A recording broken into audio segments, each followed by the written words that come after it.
Jack Lloyd. On bascule en live. Est-ce qu'on nous entend? Est-ce qu'on nous entend? Dites-nous si on nous entend. J'espère que oui. Ça va, je t'ai pas interrompu, Azad, dans une réflexion hors antenne. Ah bah en plus t'as laissé la miniature où il y a FD, alors apparemment il y a Scott Foster, il est où Scott Foster? Il y a FD avec nous ce soir. Voilà, pas de Scott. Après, c'est bien parce qu'il y a l'esprit de Scott Foster qui est là pour OKC, peut-être. On peut le dire comme ça. Parti. Bon, si on nous entend, super, tant mieux, on nous entend. Oh mon Dieu, le quatuor. Non, j'ai pas le quatuor, malheureusement. Eh bien, bonsoir à tous et bienvenue pour cette nouvelle quotidienne. Ah, mais non, ça marche pas, on n'a pas fait de quotidien. Bref, bonsoir à tous et bienvenue. Vous êtes très nombreux déjà dans le chat à vous agiter. Je suis avec des invités prestigieux. Baptiste, comment ça va, Baptiste? Bonjour. Bah écoute, ça va bien et toi? Ça va, je suis ravi d'accueillir des invités prestigieux et Azad est là également. Comment vas-tu, Azad? Je m'étais sûr, ça va super. Comme je disais, j'ai une journée un peu difficile vu que j'ai dû regarder, enfin j'ai pas dû regarder, mais j'ai regardé la dernière trilogie de Star Wars aujourd'hui pour la première fois. Et... Qui n'existe pas, donc t'es resté là devant ta télé à rien regarder, on est d'accord. Exactement, c'est une expérience un peu spirituelle. Rendez-vous à Pôle emploi le matin et rendez-vous avec une trilogie qui n'existe pas l'après-midi. Ouais, c'est quoi votre Star Wars préféré dans le chat du coup? Parce qu'on en parlait en antenne, c'est quoi votre préférence entre le 1, 2, 3 ou 4, 5, 6? Il y a différentes teams, je sais que la menace fantôme est pas beaucoup aimée, moi j'ai un très très bon souvenir personnellement. Comme je dis en antenne, parce que je sais qu'ils vont me balancer, il y a une époque où je regardais une fois par jour. Donc voilà, comme ça vous pouvez pas utiliser ça contre moi. Non, je sais pas, c'est un débat. J'ai l'impression que Baptiste, qui est plus jeune que nous, moi et Azad, on a le même âge, mais Baptiste qui est beaucoup plus jeune, il a loupé t'as loupé le coche, j'ai l'impression, t'es pas autant que nous. Comment ça, dans le 1? Dans le non, 1, 2, 3? Parce que t'étais en train de dire, ouais, le 8 ou 9, ils sont cool, alors que... Quoi? T'as dit, il n'y a aucun vrai bon Star Wars. T'as commencé comme ça, t'as dit, il n'y a aucun vrai bon Star Wars. C'est vrai, oui, mais du coup, non, c'est vrai, mais ça veut pas dire que le 8 et le 9 sont cool. Non, moi j'ai fait le compte. J'ai dit que du coup le 2 était mauvais, le 4 était mauvais, le 7, le 8, le 9 était mauvais, et que du coup ça fait plus beaucoup de bien, quoi. Ouais, il y a quand même des bons Star Wars quand même. Tu sais, quand ils sont avec leur sabre et tout, là, qui se battent, tu vois, ça fait que... Non, ça te plaît pas, ça? Avec la force, tout ça, ouais. La Jedi Defense, qu'on voit d'ailleurs dans la menace fantôme, on la voit bien.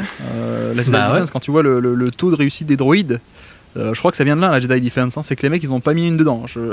C'est assez extraordinaire. Mais d'ailleurs, pourquoi est-ce que dans le 1, t'as les droïdes qui roulent, là, au début du 1, pourquoi ils les font jamais revenir alors qu'ils sont invincibles, ceux-là? Et ils sont très stylés en plus. Ouais, ils sont... ouais, c'est vrai. Et en plus, ils ont un bouclier. Je sais pas si vous avez joué au... Moi, j'avais le jeu PC, la menace fantôme numéro 1. C'était imbattable non plus, quoi. Donc, bref, je ne sais pas. Bref, que les clones sont pas non plus très forts, quoi. Les clones sont pas très forts. En même temps, les clones, quand tu vois le mec de base qui a été cloné, c'est pas la folie non plus, quoi. Non, c'est de sa faute, finalement. C'est la faute du mec de base. Bref, salut Bamzerito, salut Daimzao, salut Antoine qui est dans le chat. Bah viens si tu veux, Antoine, hein, même si t'as rien à dire. Le vrai premier, c'est quoi le 4 du coup, ton préféré Star Wars, ok. Twistagram, Vincert qui est par là, salut Vince. Kamel l'Ancien, bisous haters, félicitations Kamel l'Ancien, fan d'OKC, je me souviens bien entendu. Axel est par là, qu'est-ce que j'ai oublié encore? Enfin, il y a plein de monde, excuse-moi, j'oublie des noms. Bon, comment ça va à part ça, vous? Baptiste et Azad. Je laisse Baptiste commencer. Honneur à la jeunesse. Honneur à la jeunesse. Bah écoute, ça fait bizarre qu'il n'y ait plus de matchs. J'avoue. Mais ça va. On a eu une belle saison au final. Je suis en congé au meilleur des moments pour le moment où il n'y a plus de matchs. Donc finalement ça tombe bien, la vie est bien faite, quoi. La vie est bien faite. Non, bah ouais, bonne saison qui se termine. J'avoue que je pensais avoir dû travailler un peu plus longtemps pour le Celtics Blog et et rentrer un peu plus tard. Mais non, franchement, c'est des playoffs plutôt cool à suivre. Ça a été une saison plutôt cool. Et c'est surtout que là, je pense à la saison prochaine et je serais une équipe à l'Est avec 2 joueurs potables, je pense que j'aurais des grandes ambitions. Voilà.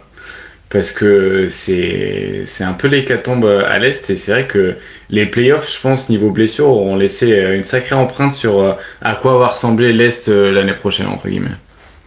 Ah, moi, je suis étonné que tu connaisses le mot hécatombe, déjà, première chose. Non, mais c'est... Enfin, on en parlait avec Baptiste, là, c'est quoi, la finale de conf 2026? C'est Atlanta-Orlando, non? C'est un truc comme ça. Ça va être un peu ça. Peut-être les Cavs, mais si les Cavs, ils bougent pas trop, quoi. Je ne sais pas. Je ne sais pas. Oui, je vous ai mis un peu d'images, hein, si vous êtes en images, enfin, oui, si vous êtes sur Twitch, oui, vous n'êtes pas en replay actuellement. Bref, c'est quoi le programme d'ailleurs, les gars? Très bonne question, on peut parler de Star Wars. La tier list de Star Wars. La tier list des personnages. Tier list des personnages. Non, on va parler de Dark Maul, je pense. Non, alors aujourd'hui, on voulait se retrouver tranquillement.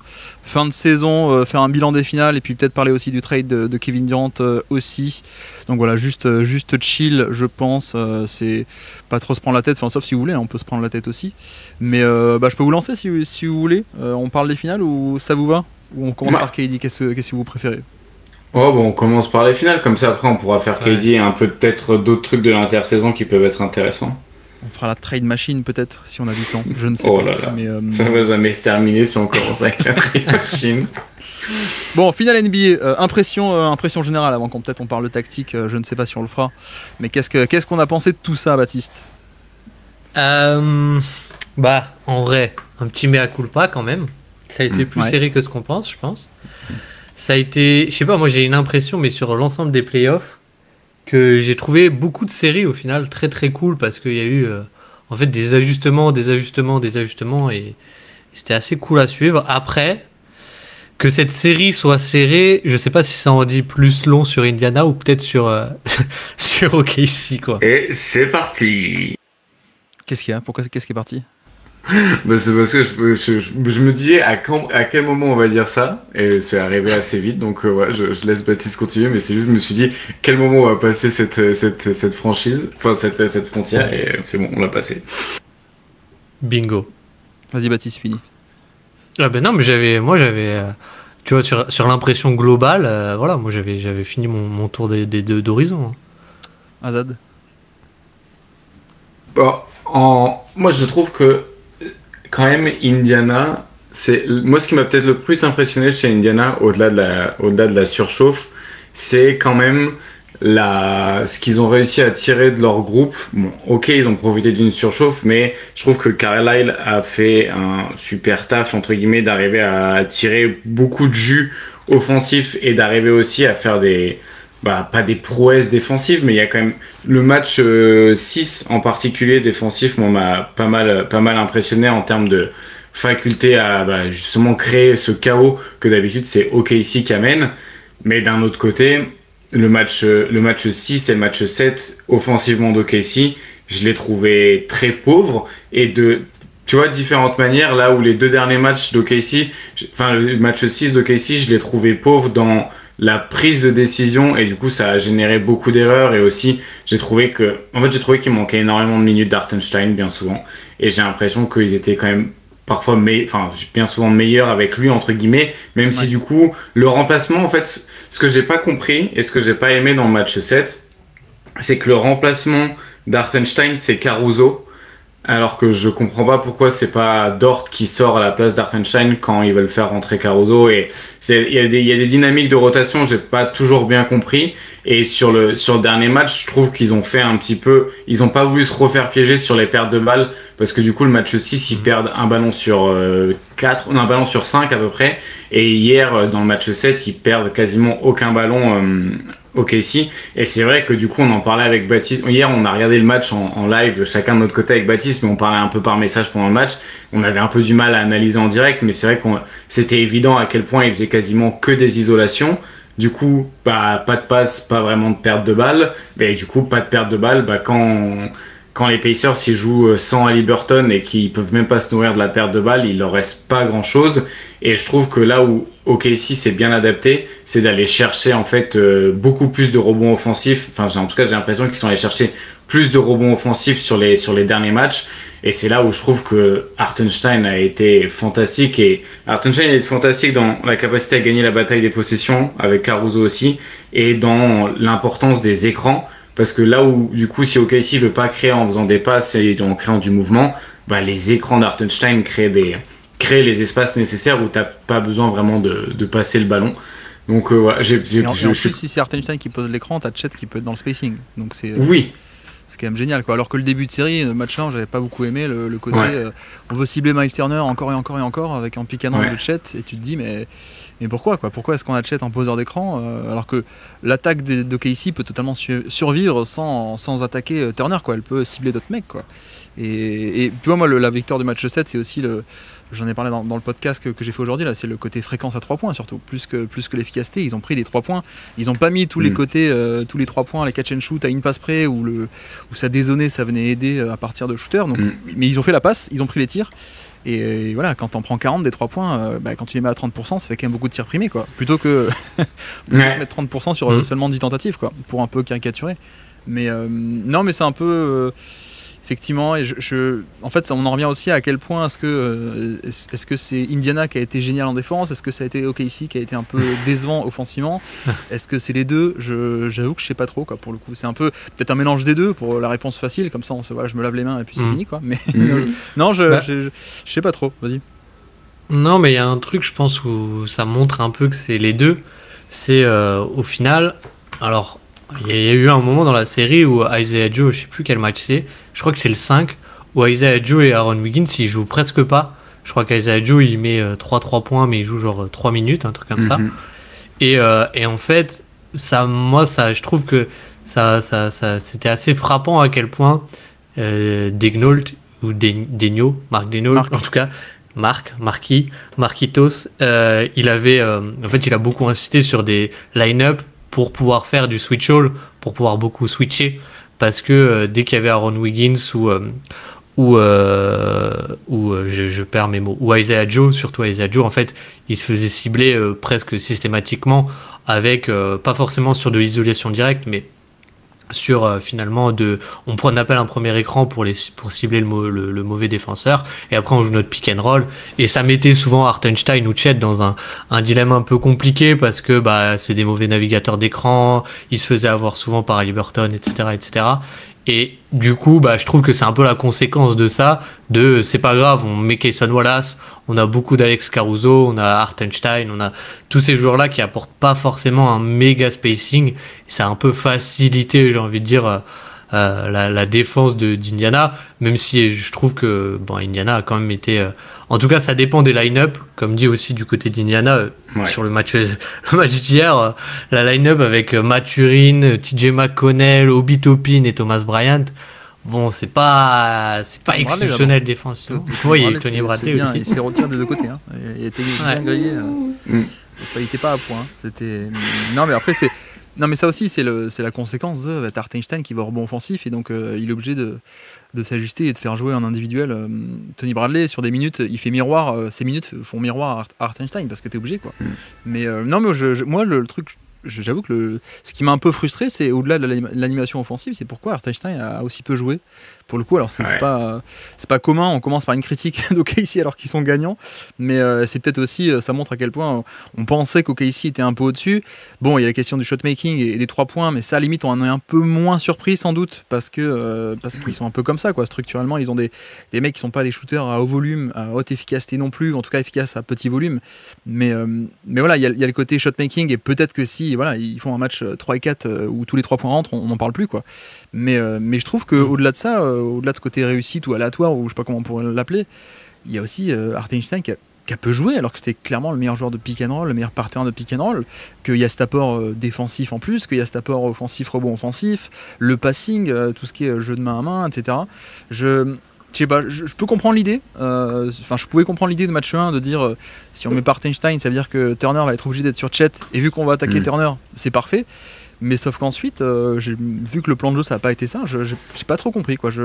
Il fait quoi? Il fait du 20 minutes toute la série, non, à peu près? Il y a des matchs à moins de 20 minutes, et moi ce qui m'avait particulièrement surpris, c'est à la fin du match 1, et d'ailleurs je pense que ça leur coûte le match 1 et ça aurait pu leur coûter beaucoup plus, c'est que déjà ils commencent le match, le match 1 ils le jouent quasiment tout le temps avec un seul intérieur sur le terrain, alors que ils ont joué beaucoup de fois avec 2 intérieurs tout au long des playoffs et même en saison régulière, et sur les 3 dernières minutes du match 1, ils décident de jouer sans intérieur face à une équipe qui est justement équipé presque plus que n'importe qui pour justement jouer avec ça et se nourrir de cette rapidité là, et du coup ça leur a clairement coûté. Ils ont plus jamais refait de full small ball sans Chet ou Hartenstein, et moi je trouve que les minutes d'Hartenstein match 7, hein. Là ils ont refait le ultra small ball sur ce match là, match 7 deuxième mi-temps, mais c'était déjà un peu plié quoi. Ouais, alors en deuxième mi-temps, hier en deuxième mi-temps, j'avoue, j'avais un peu moins l'œil vif, mais je pensais déjà à Star Wars.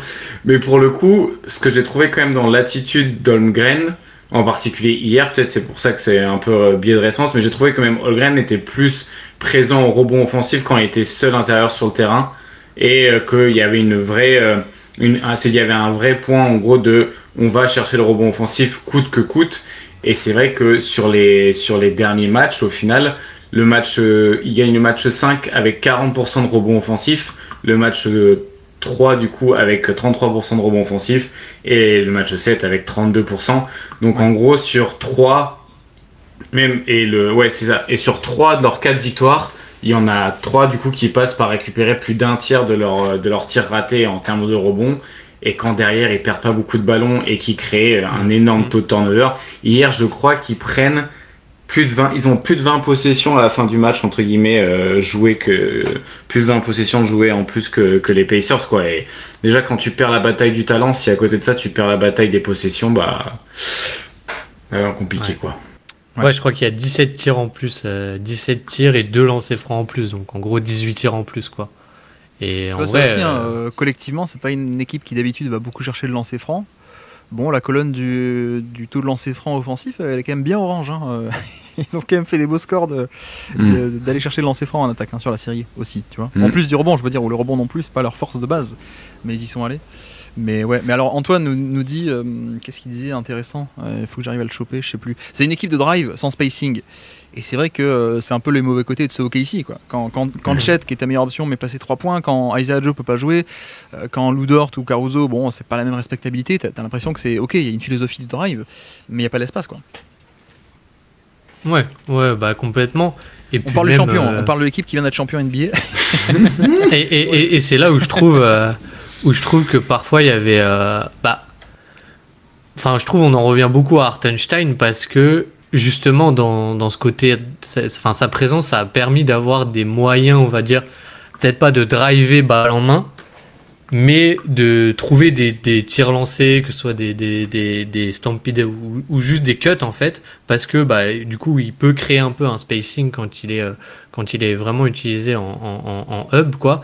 Et je trouvais ça cool parce que ça a perturbé vachement la défense d'Indiana, et même ça a permis, je trouve, sur la fin de série d'utiliser un peu plus Shai un peu off-ball, être mis dans des zooms ou dans des zoom action ou des choses comme ça. Et ça, je trouvais ça intéressant parce que ça a permis d'avoir une philosophie un peu différente que simplement les pick and roll où on cible à Liberton au début de série, où on cible peut-être des écrans entre petits ou des choses comme ça.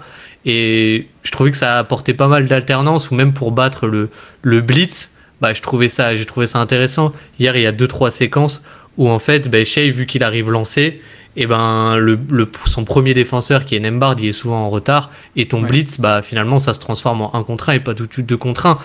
Et bon, du coup, je trouve que tout tourne beaucoup, tout retombe souvent sur Hartenstein, et ce qu'il a permis de faire finalement un peu tactiquement, quoi. Kamel Lancien dit ma frustration côté Hartenstein, c'est l'absence de pick and roll, mais surtout son rôle de connecteur.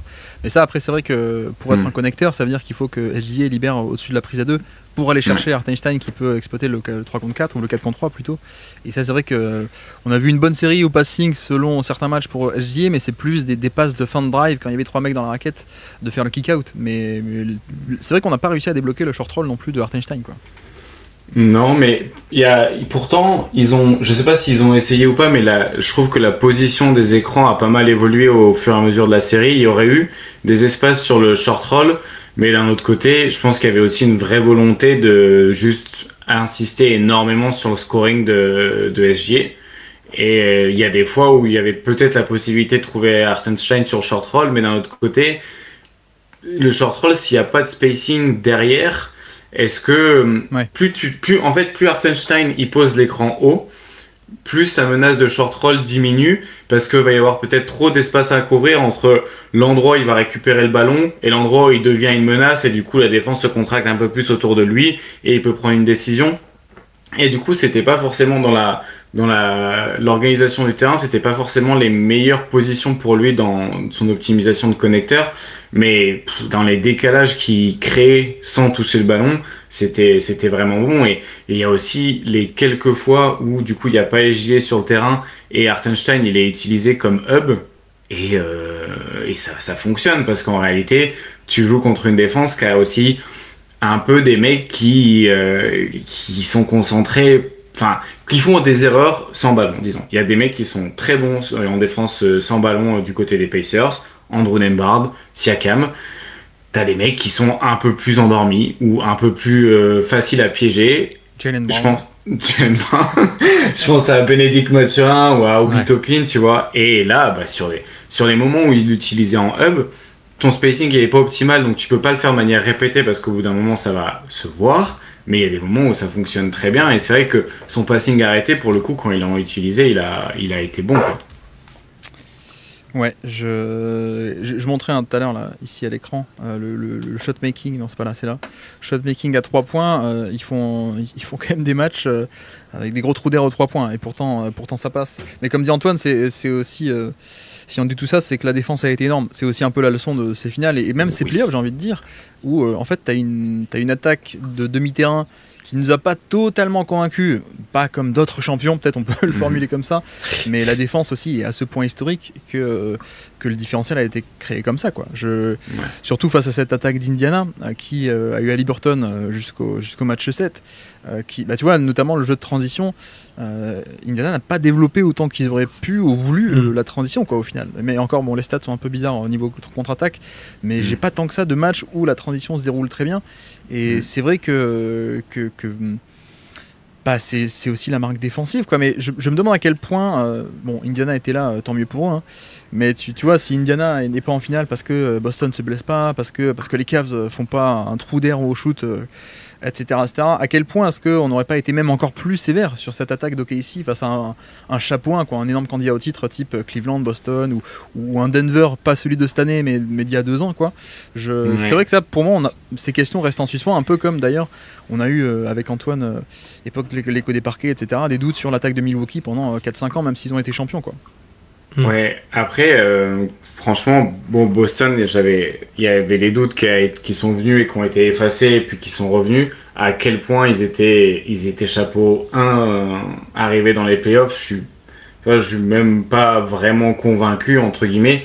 Et du coup, il y a un peu de ça aussi. Est-ce que dans tous les cas, ton chapeau 1, en fait, c'est peut-être pas des chapeaux 1 de manière constante. C'est-à-dire que si tu les prends à l'échelle des 5 dernières années, peut-être que le Boston de l'année dernière, par exemple, pourrait mieux fonctionner, ou comme tu as dit, le Denver 2023, mais peut-être qu'en fait, cette année, il n'y avait qu'un seul chapeau 1, c'est juste qu'il était peut-être un peu moins implacable que ce qu'on aurait pensé, et ça explique peut-être aussi, je dis pas que le niveau est bas, je dis juste que s'il y a autant d'équipes avec des plus 10 de net rating qui paraissent aussi perfectibles, c'est peut-être que faut revoir aussi potentiellement comment on évalue les net ratings de saison régulière, tu vois. On prend, ou alors c'est toi qui grandis, Azad, qui décortique de plus en plus, et aujourd'hui tu vois des faiblesses sur des équipes à plus 10 de net rating que tu voyais pas à l'époque en 2016 quand c'était les Warriors, etc., quoi, tu vois.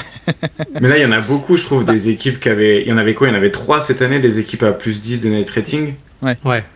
Et pourtant, tu vois, c'est pas des équipes historiques, entre guillemets. Enfin, bref. Je trouve que, ok, ici, comme dit, il y a cet aspect du style, quoi. Du style parce que c'est une équipe défensive, finalement. C'est une équipe défensive. Et est-ce que les trous dans la raquette offensif bah ils étaient pas aussi présents par exemple, mais plutôt défensivement par exemple chez un Denver en 2023. Et du coup, bah vu qu'on a, je pense plus l'habitude de regarder et décortiquer des attaques plutôt que des défenses, et c'est ce qu'on regarde en premier. Et je pense que c'est logique. Du coup, on a un peu ce truc de se dire ah bah ils sont moins forts, alors que juste peut-être ils sont plus forts ailleurs. Et parce que je trouve que quand même leur défense pendant tous les playoffs, ils ont affronté des styles de jeu tellement variés pendant tous les playoffs entre Denver, même un peu Memphis, même si bon, Memphis ça a pas duré très longtemps, mais je trouve le style de jeu était intéressant, et Indiana en finale. Et finalement, ils ont eu une défense qui a quasiment systématiquement fait des perfs d'élite, quoi. Et à votre avis, pourquoi est-ce qu'Hartenstein a pas beaucoup joué, du coup? Moi, je l'explique peut-être par la peur d'avoir un manque de spacing. Moi, il y a un truc, en fait, c'est ce que j'explique pas, c'est la dépendance à Lou Dort et la volonté de le garder autant sur le terrain. Je pense que ça a une certaine utilité contre, tu vois, sur les minutes avec Haliburton, ok, mais hier par exemple, il jouait énormément alors que Haliburton normalement il était pas censé revenir, quoi. Et moi je comprends pas la volonté d'interchanger Caruso et Hartenstein et pas les faire jouer ensemble. Et c'est un peu plus ça qui m'a embêté. Et pourquoi Hartenstein pas plus de minutes? Bah ouais, je pense qu'il y a une peur de pas avoir le spacing. Mais est-ce que tu avais vraiment un moins bon spacing avec Hartenstein plutôt qu'un autre joueur vu les décalages qu'il apporte? Et il y a la peut-être surutilisation de Lou Dort. Moi, je trouve un peu surutilisé et pas forcément toujours très positif, mais bon. Ouais, après, Lou Dort, t'obtiens des calls que t'aurais pas sans lui. Je suis pas vraiment ironique en plus. Oui, non, mais c'est vrai. C'est vrai que c'est pour le coup, c'est un. Etc. Enfin, c'est ça. C'est un playmaker défensif quand même assez génial. Et en vrai, moi je pense qu'il y a un côté où Hartenstein déjà, si tu fais beaucoup de switch all, c'est bien. Exactement. Mais c'est pas Chet Holmgren. Et il y a aussi le côté où finalement tu veux enfin la valeur, et je pense qu'on le disait aussi au moment du trade, c'est surtout que tu peux faire un peu comme les Cavs et avoir 48 minutes de full intérieur. Et à part hier, en fait du match 2 au match 6, c'est grosso modo ce qui s'est passé, je trouve. Oui. Après, moi, effectivement, c'est un peu mes deux pistes comme ça que j'expliquerai. C'est l'aspect de transition. C'est quand même cool d'avoir des line-up un peu plus petits pour contrer la contre-attaque. Je pense, dans l'idée, il y avait ça, premièrement. Et puis, deuxièmement, l'aspect switch-all que des line-up avec seulement Chet peut totalement débloquer. Parce que Hartenstein peut le faire, mais c'est pas génial. Et je pense que c'est un peu les craintes, ces deux craintes-là, à mon sens, qui ont un peu motivé ce choix de transition personnelle plutôt petit. C'est cool pour courir ou pour avoir des mecs au point d'attaque, pour faire un pressing tout terrain, pour courir vite, etc., etc. Et quand on sait à quel point la transition est importante pour Indiana, je pense que c'est pas pour rien qu'ils ont débarqué dans la série comme ça, à mon avis. Et le deuxième point, c'est le switch-all en fait, juste face à un passeur comme Haliburton et ce genre de pick and roll, on a bien vu sur des séries d'avant où quand tu fais pas un switch, ça veut dire que tu te donnes un décalage mécaniquement, et ça veut dire aussi que Haliburton peut trouver l'ouverture, et dans ce spacing avec Miles Turner poste 5, tu as un spacing quasiment parfait par moment, voire même une majorité du temps, donc swing, extra passe, et tu trouves le décalage ou la move quoi. Donc je pense que la motivation elle était double, quoi. Elle était par rapport à la transition et aussi par rapport à annihiler le pick and roll d'Haliburton, quoi. Et tu vois, par rapport à la série des Cavs, Haliburton était en feu sur ses 1 contre 1 contre les switch. Là, je l'ai trouvé un peu moins bon, mais en même temps, c'est peut-être un peu plus normal, quoi. C'est un peu plus normal, mais tu vois, est-ce que il est si problématique que ça, Hartenstein, sur les pick and roll? Moi, j'ai vu un peu des... Tu vois, on me disait, il a un peu ciblé. Je suis, si vous voulez... Enfin, après, peut-être que je le je surévalue dans la défense de switch. Chet Holmgren est exceptionnel. Je pense pas que, à l'inverse, Hartenstein soit négatif. Il est moins bon que lui, mais pour moi, t'aurais pu continuer à faire du switch all avec les deux, entre guillemets. Et je trouve que la valeur structurelle qu'il a au rebond offensif, et tu vois, même pour lancer une transition, pour un 7 pieds, il est pas lent et il n'annule pas ton jeu. Et bon, pour moi, sa valeur structurelle remplace largement le peut-être moins bon défenseur de switch qu'il est. Mais si c'est ton moins bon défenseur de switch, pas grave finalement.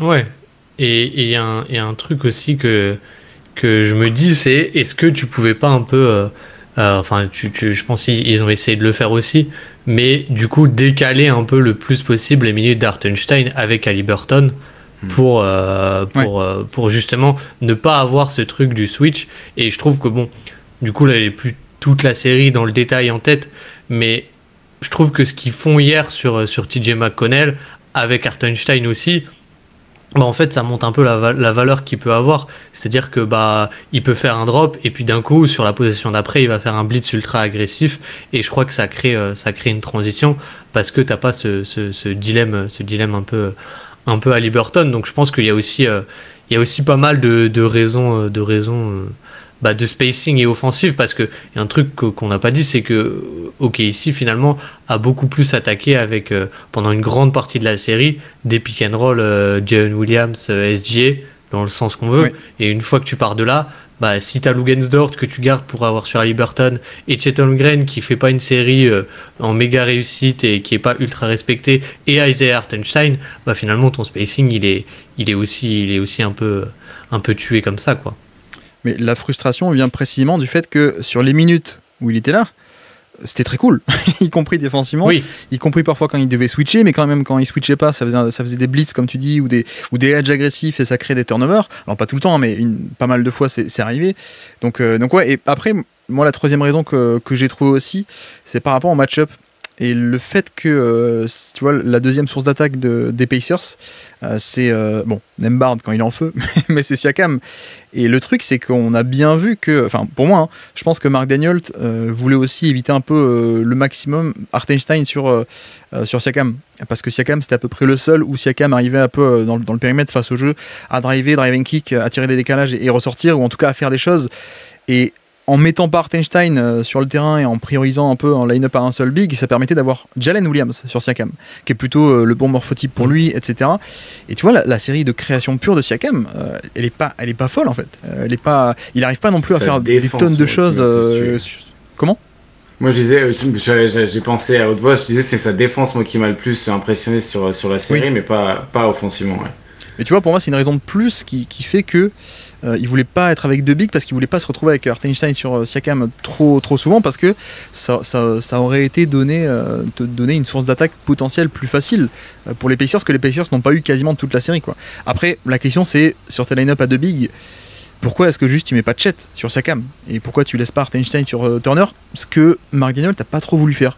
Mais voilà, enfin bref, moi je pense qu'il y a quand même plein de petites raisons comme ça défensives qui en fait on n'a pas pu mesurer pourquoi, mais on a aussi pas pu le mesurer parce que Mark Daniels a sans doute fait les moves pour les empêcher. Donc en fait on doit évaluer presque par rapport à ce qui n'est pas arrivé, quoi, en un sens. Je sais pas si c'est clair ce que je veux dire, mais tout ça pour dire aussi que bah ouais, l'attaque avec Hartenstein aurait été beaucoup mieux pour OKC, la pose d'écran, le jeu à deux, le passing, etc.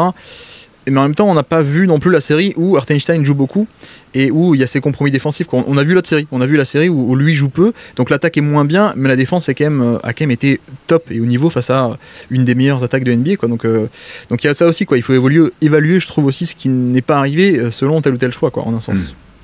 Ouais, bah complètement. Et je trouve qu'il y a, on en parlait un peu, mais la défense. Je sais pas si c'est vrai, mais ça avait l'air intelligent ce que je disais en tout cas.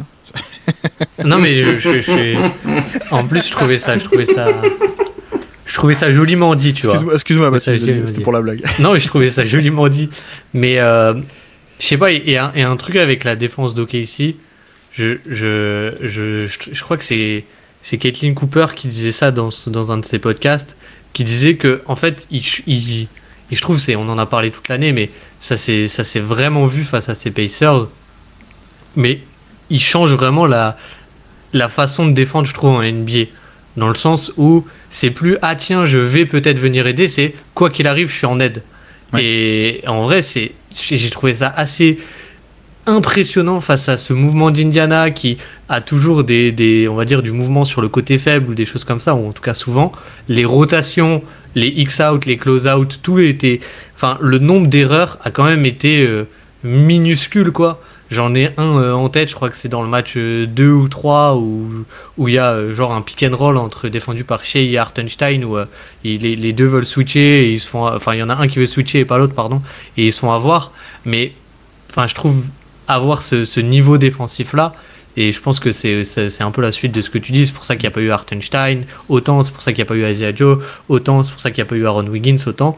Bah, en fait, ok, il y a les compromis offensifs, mais défensivement, ça a donné un truc qui est peut-être moins flashy, moins cool aussi pour les fans, mais qui j'ai trouvé, était vraiment, vraiment très, très impressionnant, quoi.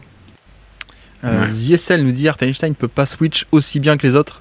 On est d'accord que c'est pas de Chet, mais comme on dit avec Azad, moi je trouve qu'il aurait pu tenir un peu plus. Mais effectivement, j'ai l'impression, dit Antoine, qu'on n'est pas capable de romantiser la défense du Thunder comme on pouvait le faire avec les Pistons 2004 ou les Celtics 2008. Là, c'est vrai qu'on s'éloigne un peu de la tactique, mais c'est vrai que d'un point de vue narratif et perception du grand public, il y a peut-être aussi une part de vrai là-dedans, quoi. Ou en tout cas plutôt qu'on n'est pas dans une ère défense, qu'on est dans une ère plutôt attaque. Après, à voir aussi, parce que tout ce qui est narratif, romantisé... Ouais, ça vient plus tard.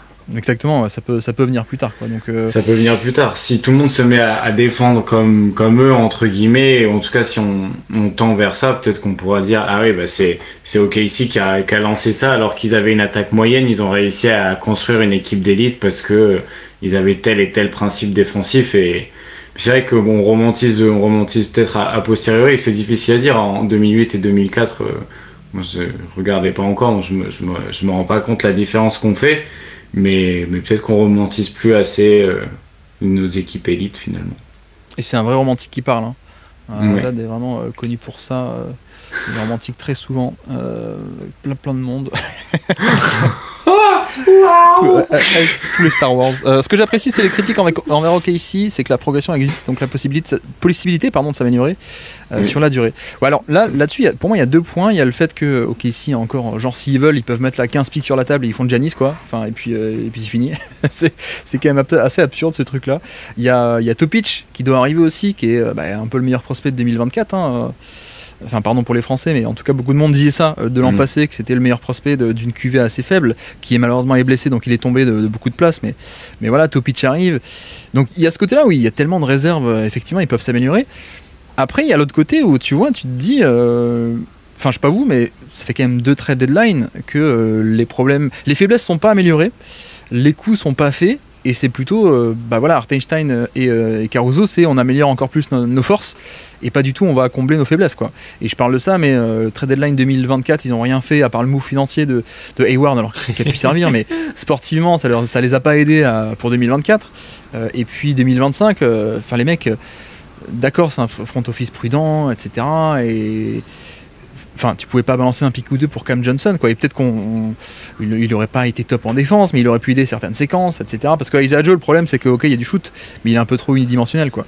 Donc tu vois, de ce point de vue-là, je dis tu vois, mais vous êtes 2 pour une fois. On n'est pas 2 en podcast. Mais ouais, il y a des réserves. Après, est-ce qu'ils vont aller les chercher, quoi. Pour le coup, c'est aussi ça la question.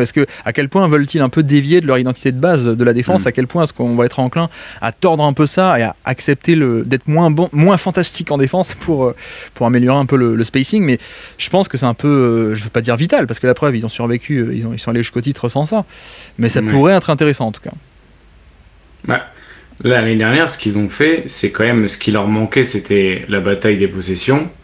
Et c'est toi, je pense que tu avais été le premier à. Enfin, pas le premier à voir ça, je ne sais pas plus beau, tu voulais dire. Mais oui, c'est déjà. Souvent, c'est la première chose qui me vient en tête. Et la deuxième, c'est quand tu avais fait l'analyse de leur intersaison, tu étais là, ils sont fait bouffer à la bataille des possessions. Et ils sont allés chercher un mec qui récupère tellement de rebonds offensifs et en plus qui participe au defensive playmaking avec Hartenstein.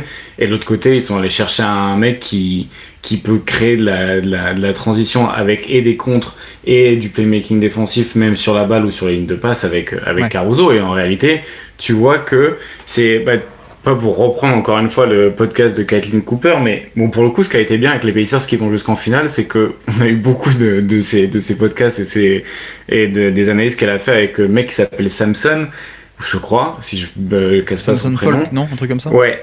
Et lui, ce qu'il disait, c'est que OKC, c'est un peu une équipe qui essaye d'annihiler le plus la variance, en tout cas de laisser à la variance adverse le moins de place possible.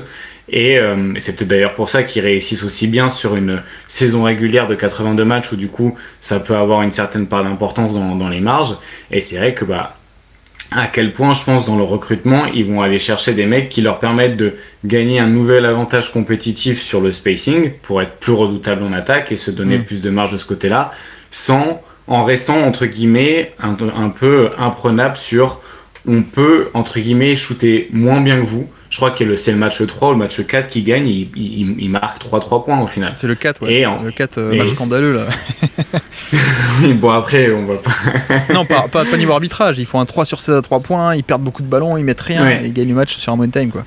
Voilà, je trouve que, ouais, en tout cas, c'est Samson qui disait ça, et je trouve que c'était une belle façon d'expliquer un peu leur approche aussi, c'est, on laisse le moins de marge possible, entre guillemets, à ce qu'on ne maîtrise pas. Et du coup, le recrutement passera par là. Après, tu vois, je pense à un mec comme Trey Murphy. Si c'est lui qui vient remplacer un Isaiah Joe, ouais. T'es pas trop perdant. Certes, c'est top sûr. 60 NBA, ce serait pas mal à la place d'un top 200, effectivement. Non, mais je te rejoins là-dessus, c'est que ça coûte cher en fait. Si tu veux ne pas trop sacrifier la défense mais améliorer l'attaque, il faut des profils qui savent défendre mais sont bons en attaque, donc ça coûte cher quoi. Mais tu vois, par rapport à la variance, c'est marrant, j'ai pas écouté le podcast de Samson, je sais pas quoi, mais j'en parlais aujourd'hui dans mon rec du match 7. C'est le switch-all, ça permet ça aussi. T'as pas de décalage, et donc t'as pas des circuits de passe, t'as pas des 3 points ouverts, t'as pas autant de catch and shoot quoi.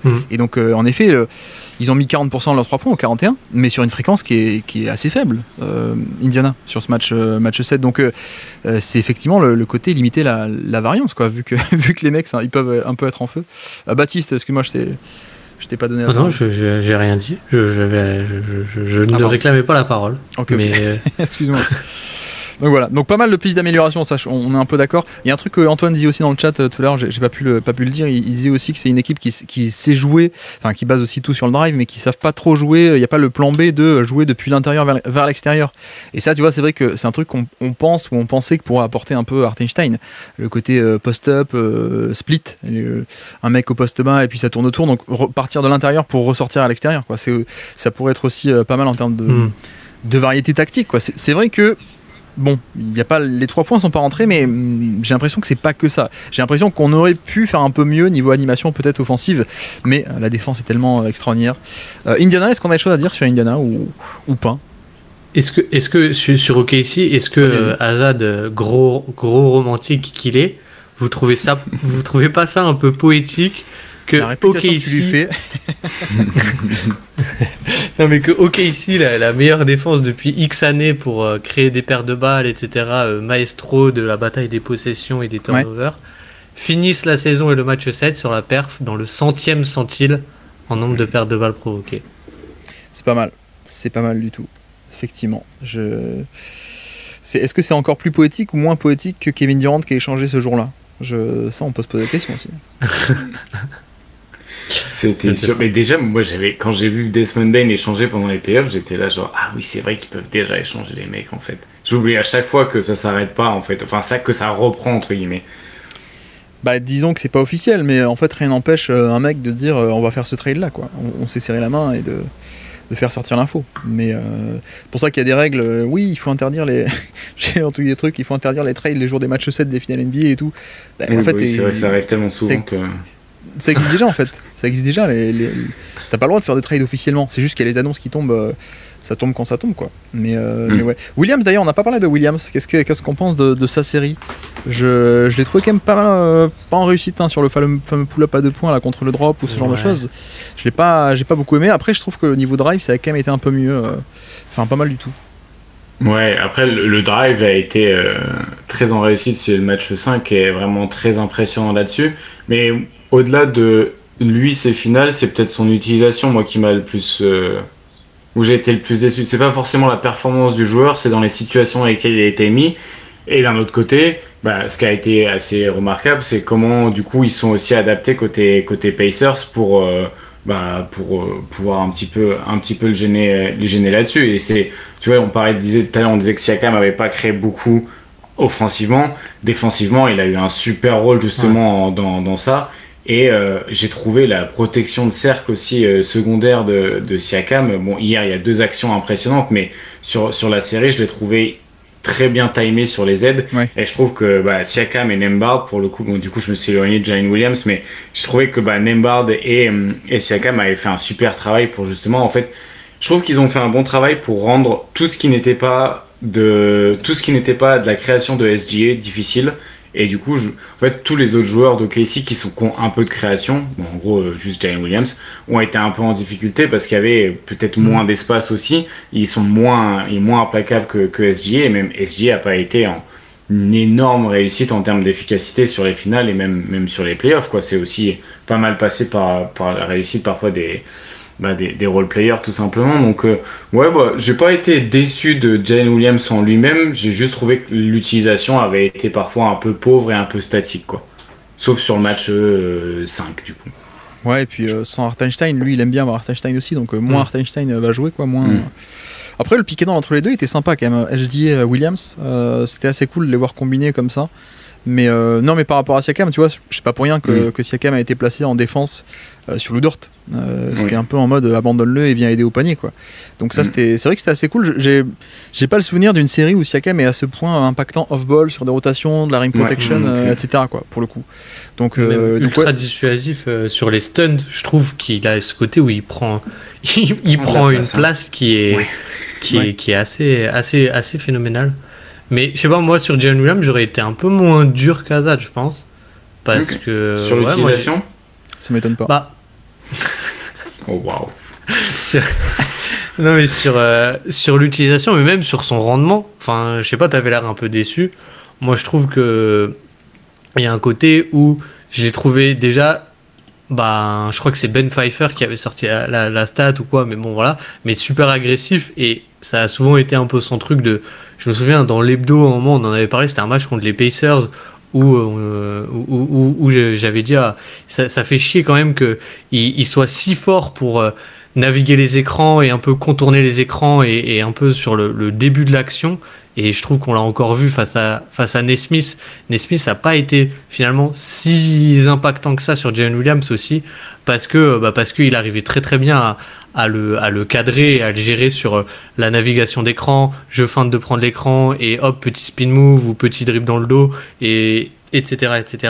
Et ce que j'ai trouvé intéressant, c'est après ce premier décalage, je trouvais que c'est peut-être aussi donné par la match-up et une équipe Indiana qui malgré tout fait beaucoup de fautes et en commet beaucoup, pas en provoque mais en commet beaucoup, et je trouve qu'il a vraiment cherché énormément de fautes sur une bonne partie de la série. Après c'était aussi aidé par le côté la défense tout terrain d'Indiana aussi, quoi. La défense tout terrain d'Indiana, oui, si tu peux driver depuis le milieu du terrain et qu'il te reste 2 défenseurs sur 80% de tes actions, oui, c'est plus facile. On est d'accord là-dessus, quoi. Est-ce que Jalen Williams, ce qui est compliqué, c'est qu'il y a pas mal de redondance avec SGA. En un sens, oui. Après, moi, ce que j'aime bien, c'est que c'est quand même un passeur un peu meilleur, je trouve, un peu plus enclin en tout cas. Mais comment dire, il y avait pas Hartenstein autant aussi présent. C'est vrai que lui, c'est quand même un jeu à deux. Les deux, ils fonctionnent très bien dans un sens ou dans l'autre, avec Hartenstein jeu de main à main ou lui en tant que porteur de balle Williams. Mais c'est vrai qu'il y a un peu redondant sur l'aspect de driver en fait. Donc les difficultés qui sont posées à SGA. Bon, Shai Gilgeous-Alexander, lui, il arrive à éviter les obstacles, éviter les 4 mecs dans la raquette et parfois aller au panier et prendre le layup ou prendre la faute. Williams peut le faire un peu moins pour le coup. Et puis Williams, en plus, est sans doute des deux le shooter moins volontaire, quoi, le moins au volume, le shooter le moins catch and shoot friendly, peut-être. Mais c'est vrai que c'est un peu dommage, mais c'est pour ça que j'ai bien aimé les séquences de fin de match où c'était Williams qui était le porteur de balle et SGA qui posait l'écran et qui pouvait popper un peu à 3 points. Donc ça, c'était assez cool. Mais tu vois, par rapport à ça aussi, parce que Antoine disait aussi, est-ce que l'un des grands points de ces finales, c'est que penser si les Pacers avaient gagné? Alors je crois que c'est un peu ce qu'on a fait. On a quand même beaucoup critiqué OKC. Après on l'aurait fait avec un ton plus grave sans doute, puisqu'ils avaient perdu. Mais non, mais il y a pas mal de nuances qu'on a mis. Mais tu vois, par rapport à ça, moi c'est là aussi où je trouve je peux rajouter une critique, c'est par rapport au passing de SGA qui a été très bon certains matchs, notamment match 7 et donc match 5, non, il y a 2 matchs, match 6 non, mais match 5. Mais en un sens, je trouve qu'on voit que c'est pas, c'est pas organique. presque. Tu vois, on sent que c'est un truc où on lui a dit la consigne, on lui a dit, mais tu sais, quand il y a 4 mecs dans la raquette, les mecs qui font des aides hyper agressives depuis les corners, n'hésite pas à regarder, n'hésite pas à laver la tête. Et parce que quand tu regardes la différence match 4, qui est le fameux match qu'ils vont voler au Money Time là, avec un HDA qui met que des points mais 0 assist, et le match 5 où il fait plein de passes, et puis de nouveau match 6 il fait plein de passes, tu sens qu'il y a presque un truc de pas organique et d'une consigne. Donc ça aussi, je pense qu'à terme ce serait intéressant de voir sur les prochaines années à quel point est-ce que HDA lui-même peut pas un peu s'améliorer là-dessus, sur cet aspect plus naturel de passing, ou si Williams met enfin ses pull-ups, et que peut-être que Jalen Williams peut représenter une palette un peu plus complète. Mais pour l'instant, comme on dit depuis le début des playoffs, contre Denver c'est pareil.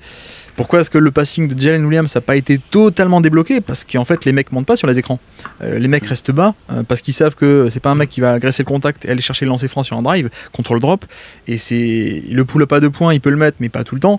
Donc en fait t'as aucune raison de monter haut sur Williams, sur les pick and roll. Donc si tu montes pas haut, ça veut dire qu'il n'y a pas de 2 contentions là, il n'y a pas un décalage qui pourrait exploiter en passant par dessus, etc.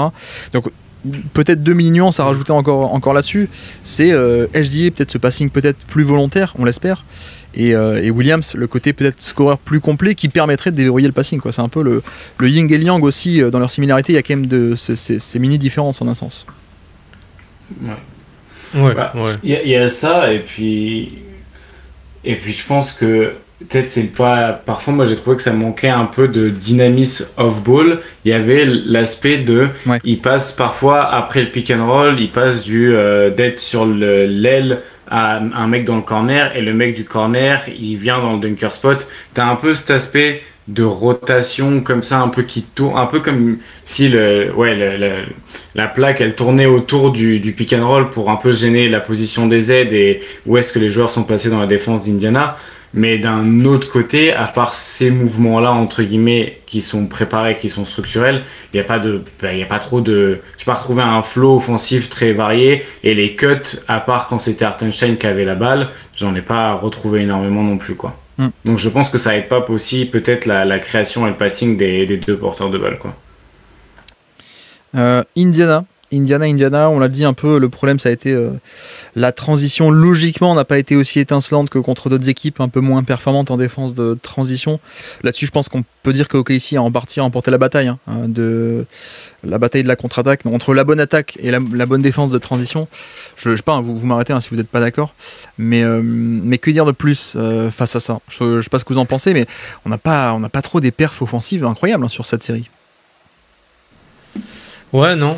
Après, je trouve qu'il y a quand même plus sur. Je saurais pas trop dire à quel point c'est dû à la bonne défense ou des choses comme ça. Mais en tout cas, je trouve qu'il y a quand même sur le début de la série, en tout cas avant que ça se mette à vraiment tout switch all, des possessions, en tout cas des phases de jeu qui sont quand même super intéressantes à Indiana, où je trouve le côté vraiment qui m'a un peu déçu, c'est comme dit, déçu. Comme dit, c'est la défense, mais le côté, le post-up de Siakam, et ils ont rarement, ou même Miles Turner, ils ont vraiment pas du tout réussi à les mettre en position. Et je trouvais que face à un switch et face à Cleveland, notamment par exemple, ça avait beaucoup aidé, ou même face à New York sur les quelques matchs ou les quelques séquences où ça avait tenté du switch all, le post-up de Siakam, ça avait été super utile. Là, je trouve qu'il a été complètement verrouillé, parce que finalement tu as des profils qui peuvent switcher, qui sont super longs, qui ont fait aussi pas mal de front ou qui ont eu des mains ultra agressives sur les entry pass. Shai a été, je trouve, plutôt pas mal aussi là-dessus. Kayson Wallace, Alex Caruso, des choses comme ça. Après, c'est-à-dire que OKC va switcher et te donner le mismatch, mais ensuite pour donner la balle au poste bas, bonne chance quoi. T'as des bras de partout qui sortent de nulle part. Et quand soit ils ont pas arrivé, soit ils ont tenté, et ça a fait beaucoup de turnovers sur ces situations quoi. Donc comme tu dis, c'est un ressort qui aurait dû aider à punir le switch all et qui n'a pas été là quoi. Alors que c'était là contre les Cavs et qui a fait sortir les Cavs du switch all notamment. Ouais, et je trouve que ce qu'ils avaient bien réussi au début de série, c'est un peu les actions à deux écrans. Enfin, comment ils appellent ça, mais où ils lancent la balle. Hein? Plus en mode Miami Action? En mode chase, un peu, où en gros, à Liberton. Get action. Il lance la balle loin, il reçoit un premier écran, et après, il peut arriver assez vite lancé. Ça, je trouvais que c'était pas mal, parce que même face à un switch, en fait, t'attaques un défenseur avec beaucoup de vitesse qui, lui, est immobile, et ça a pas mal marché. Après, je trouve que... Moins facile quand t'es blessé sur les 3 derniers matchs, quand même. Ouais, voilà, moins facile quand t'es blessé, quand les défenseurs sont un peu plus préparés aussi à couvrir ce genre d'action. Et quand ils ont le droit de faire faute aussi, tu me disais en antenne. Oui, bah, quand ils ont le droit. Je disais même quand ils ont le droit de faire des attentats, pour dire mes mots. Mes mots exacts. Non mais voilà, j'ai trouvé que c'était intéressant. Après, bah. Attends, juste, je veux dire au robot YouTube, c'est une blague. Hein, il a prononcé un mot qu'il n'aurait pas dû. 1984, mais. Oui, et je trouve que ce que OKC a bien fait aussi, c'est essayer sur certaines séquences de garder Dort le plus possible, en fait, en deny, quoi, pour l'empêcher de prendre les écrans. Je sais plus quel match c'est, je perds les comptes, mais il y a un match où ils l'ont pas mal gardé un peu comme ça, et finalement, bah, je trouve que t'as un peu manqué tes ports d'entrée que t'avais de base, c'est-à-dire bah, la transition ou la semi-transition, le post-up. Finalement, t'as été pas si mal au rebond offensif sur pas mal de matchs, parce qu'il y a le switch, donc t'avais le mismatch au rebond. Mais finalement, j'ai pas l'impression non plus que en fait, ce qui restait était pas si mal, mais il restait trop peu. J'ai un peu cette impression-là, quoi. Ouais. Et le côté blessure aussi. Depuis quand il est blessé d'ailleurs à Liberton? Match 5. Ouais. Donc, il y a le match 5 qui joue blessé. Match 5 qui joue blessé parce qu'il met 0 points et du coup on a eu tous les mecs qui sont arrivés qui a dit incroyable, le mec a mis 0 points au final. Oui, mais en même temps je joue blessé. Non, il met pas 0 points, il met 0 tir, je crois. Il met il met 0 tir. Oui, c'est ça, il met un ou deux lancers francs, mais ça se voit. Fake news. Ça se voit qu'il joue blessé. Et ils arrivent à lui donner même des buts du match 7. Tu vois que tu le retrouves dans des situations où il porte moins la balle et il est un peu plus une menace off-ball. Et je trouve qu'il l'avait plutôt bien réinventé dans ce rôle-là au final sur le match 6, du coup, qu'ils arrivent à prendre. Après, sur le match 6, ils sont... t'as un truc assez... Enfin, tu vois, tu peux pas y faire grand-chose, mais... OKC, ils sont à 17% à 3 points et Indiana, ils sont à 40. Et en plus de ça, Indiana arrive à se créer des bons tirs au cercle. Et du coup, le match 6 d'OKC ressemble absolument pas à OKC. C'était très bizarre. Le match 6 d'OKC, le volume de perte de balles, tu vois, il y a un volume de perte de balles, il y a beaucoup de mi-distance, mais il y a peu de pression au cercle et les 3 points, je ne les ai pas trouvés bons. Il n'y a rien dans les corners et puis il n'y a aucune présence au rebond offensif, donc aucune volonté de bataille des possessions. Enfin, du coup, là, en termes de centile sur les playoffs, OKC au match 6, c'est 13e centile à la perte de balle et 2e centile au rebond offensif. Alors que du coup, ils sont clairement à l'inverse de ça, entre guillemets, sur le reste de la finale. Donc ouais, je trouvais que c'était un match qui avait un peu détonné, qui moi m'avait étonné et qui avait détonné avec l'équipe qu'ils étaient habituellement sur ces finales. Mais quel poète. Mais oui, t'as vu ça. Mais à quel point, tu vois, tout à l'heure on disait aussi à quel point ça vient d'OKC ou ça vient des Pacers, que ce soit aller loin. Et du coup, t'as un peu ce truc-là pareil dans comment t'évalues la performance des Pacers. À quel point ça a été permis parfois par peut-être OKC qui a eu des petits trous d'air, tu vois. Et au final, ça coûte... T'as un match 6 qui est un peu incompréhensible dans l'exécution et t'as la fin d'un match 1 qui est totalement rocambolesque et qui se termine aussi de cette manière-là. Mais du coup, tout à l'heure, Antoine demandait, c'est une très bonne question, comment on évaluerait la finale si Indiana avait gagné. On peut aussi se poser la question de comment on pourrait l'évaluer si le match 1 se retourne pas et si le game 6 n'a pas aucun sens entre guillemets et du coup tu gagnes 4-1 quoi. Donc je pense que c'est une question qu'on peut poser sur les autres séries d'ailleurs. Oui, bien sûr. Ah mais non, Indiana ils ont volé un ou deux matchs contre les Cavs et à chaque fois ça passe quoi.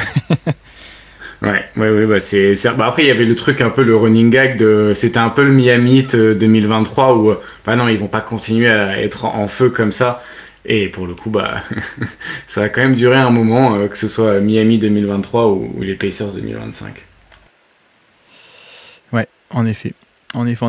J'ai bien aimé moi les line-up à deux porteurs de balle côté Indiana, qui étaient assez cool, assez dynamiques, mais finalement assez rapidement, McConnell, tu vois, match 7, il a mis pas mal de pull-up, mais c'est beaucoup de tough shots, quoi, et c'est une séquence où, certes, il met beaucoup de points, Mais en termes de création de jeu, il n'y a rien, quoi. Ce troisième quart-temps du match 7. Il y a aucun décalage nulle part, quoi. Donc, ok, il met les tirs compliqués, McConnell, mais en fait, c'est victoire dans le process, victoire d'OKC. Et pas que dans le process, parce que tu forces des tirs, certes, des tirs à 2 points, ils les mettent une fois sur 2, une fois sur 3. Et de l'autre côté, toi, tu scores beaucoup plus en transition, à 3 points, etc.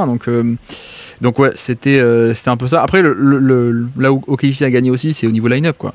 Où au début de série, où Indiana s'en sort avec des 28 minutes, 29 minutes de Obi Toppin, qui est le troisième big, entre guillemets big, et pardon, ça me fait mal au cœur, je viens de voir le lay-up de Derek Fisher en 2010 là. Bref, pardon, mais non, ce line-up où tu t'arrives à les forcer finalement à jouer gros parce que t'attaques le rebond, t'as pu les punir, mais c'est vrai que le début de série avec Obi Toppin qui est en feu, qui joue beaucoup, qui apporte le spacing, etc., c'était quand même assez cool, quoi. Mais bref, je sens que je vous ai cueilli à froid sur ça, mais je suis un peu cueilli à froid sur Obi Toppin. Non, mais vous pouvez enchaîner sur ce que vous voulez, mais sinon on peut conclure ces finales, on peut conclure. Non, mais je sais pas si vous aviez vu des Pacers. On n'a pas parlé de la profondeur des Pacers. Si vous voulez, on peut finir là-dessus. Qu'est-ce que tu veux dire? Non, mais justement hier, je crois que quand McConnell score, je crois que pendant 10 minutes, c'est le seul à scorer d'Indiana. Oui. Et en vrai, c'est complètement ce que tu dis, Guillaume. C'est-à-dire que, en fait, en termes de création, il n'y a pas grand-chose. Et puis après, ils font un blitz d'Hartenstein. Après, ils switchent Chet sur lui. Et puis finalement, c'est à ce moment-là que la tête a été un peu coupée, quoi. Ouais, puis défensivement, autant le banc, offensivement, il apporte pas grand-chose, mais il peut suppléer certaines choses. Surtout, t'as des profils parfois qui sont un peu redondants, entre guillemets.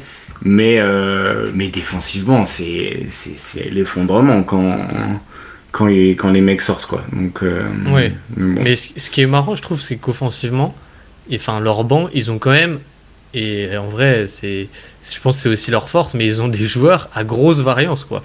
C'est-à-dire Mathurin, il y a eu le fameux passage du match où il met tout au match où il met plus rien du tout. Et c'est marrant, mais il y a aussi Obi Toppin, sa fin de série, pareil. Même son match 1, il est horrible. Le premier, il envoie 3 ballons de l'autre côté du terrain, il loupe tout. Et de la fin du match, ça devient Ray Allen et c'est enfile les perles, quoi. Donc c'est le jeu. Hein, mais tu vois, autant je trouve que leurs joueurs de banc n'ont pas des immenses qualités et sont pas toujours des joueurs intrinsèquement positifs. Autant ils les mettent quand même dans, entre guillemets, les meilleurs situations. Je pense que ils jouent quand même le meilleur basket qu'ils pourraient jouer, et c'est pas pour rien que ils ont récupéré entre guillemets Naismith un petit peu plus en monnaie d'échange de Malcolm Brogdon, mais peut-être qu'ils avaient pas énormément d'espoir là-dedans. Je pense qu'Obi Toppin qui récupère avec je crois c'est deux deuxième choix. Ouais, tu vois, et B, quand même, ils arrivent à en faire, et c'est ça qui est impressionnant pour le coaching staff, c'est d'arriver à faire ça au final avec parfois un peu moins de talent, entre guillemets. Et en fait, ils ont quasiment eu moins de talent que toutes les équipes qu'ils ont rencontrées, et ils sont allés quand même à une mi-temps de s'en sortir, quoi. Et les pistol action de TJ McConnell en ont traumatisé quand même, plus d'un. Mais c'est marrant parce que, alors je sais pas à quel point c'est vrai ou pas, mais oui, c'est vrai. J'avais cette sensation hier qu'il y avait un peu ce côté Indiana rend les armes quand ils retentent de nouveau un peu la line-up, on va dire justement en switch-o, là, et qu'ils sortent Thomas Bryant, ils sortent Tony Bradley, et que c'est Obi Toppin qui repasse en 5, un peu comme sur le début de la série. Je me suis dit, là il retente un truc sur lequel OKC avait déjà pris l'avantage. Ça ressemble quand même à une fin d'idée, la fin des tiroirs, quoi. En même temps, l'attaque était tellement catastrophique que troisième quart-temps qu'il fallait bien réussir un truc, quoi. Mais ouais. Après, dans l'aspect narratif ou je sais pas quoi, ou si on était sur le podcast de Bill Simmons, tu vois, on dirait finalement la blessure de Haliburton a fait que les mecs se sont unis. Il y avait un sentiment. Non mais vraiment des trucs comme ça. Et en vrai, ils mènent à la mi-temps. Et tu vois, c'est comme dit Antoine, mais ils pouvaient gagner sans que ce soit un si grand si. Et c'est vrai que je suis un peu C'est d'accord, quoi. Et ça, C'est pour vrai. moi, c'est la vraie surprise de ces finales. Et encore une fois, à quel point c'est Indiana, à quel point c'est OKC qui a été moins bon, à quel point c'est un peu l'aspect aléatoire de réussite au tir qui nous a donné des bonnes finales, etc. Mais les mecs sont à une mi-temps. Ils sont à une mi-temps, quoi, du titre, alors que non, c'est pas une équipe d'élite, c'est loin de ça. Mais c'est quand même assez fou, quoi. J'étais agréablement surpris, pardon, tu parlais du match 1 à Zad. Ok, ils le volent un peu le match 1, mais j'avoue que j'ai pas le sentiment que sur la série soit en mode waouh, on est à 3 partout, Indiana a volé 3 matchs un peu à l'esbrouf ou un peu sur des fins de match complètement folles et tout.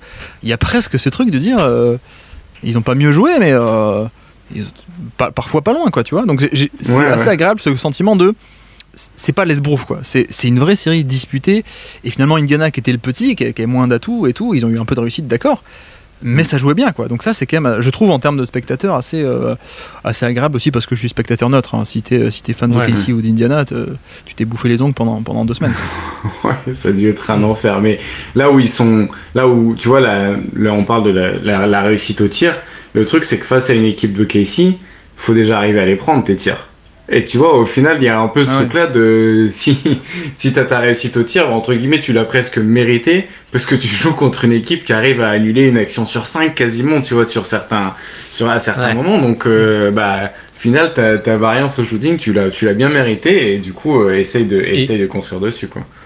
Et je trouve qu'il y a un truc pour moi qui a été un peu, sur lequel j'avais un peu sous-estimé Indiana.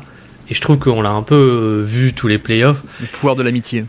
Le pouvoir de l'amitié, à quel point ils sont unis vraiment. Et je trouve qu'au moment de la blessure d'Haliburton, faire le temps mort autour de lui, ça a été dingue. Non, mais c'est sur l'organisation du terrain.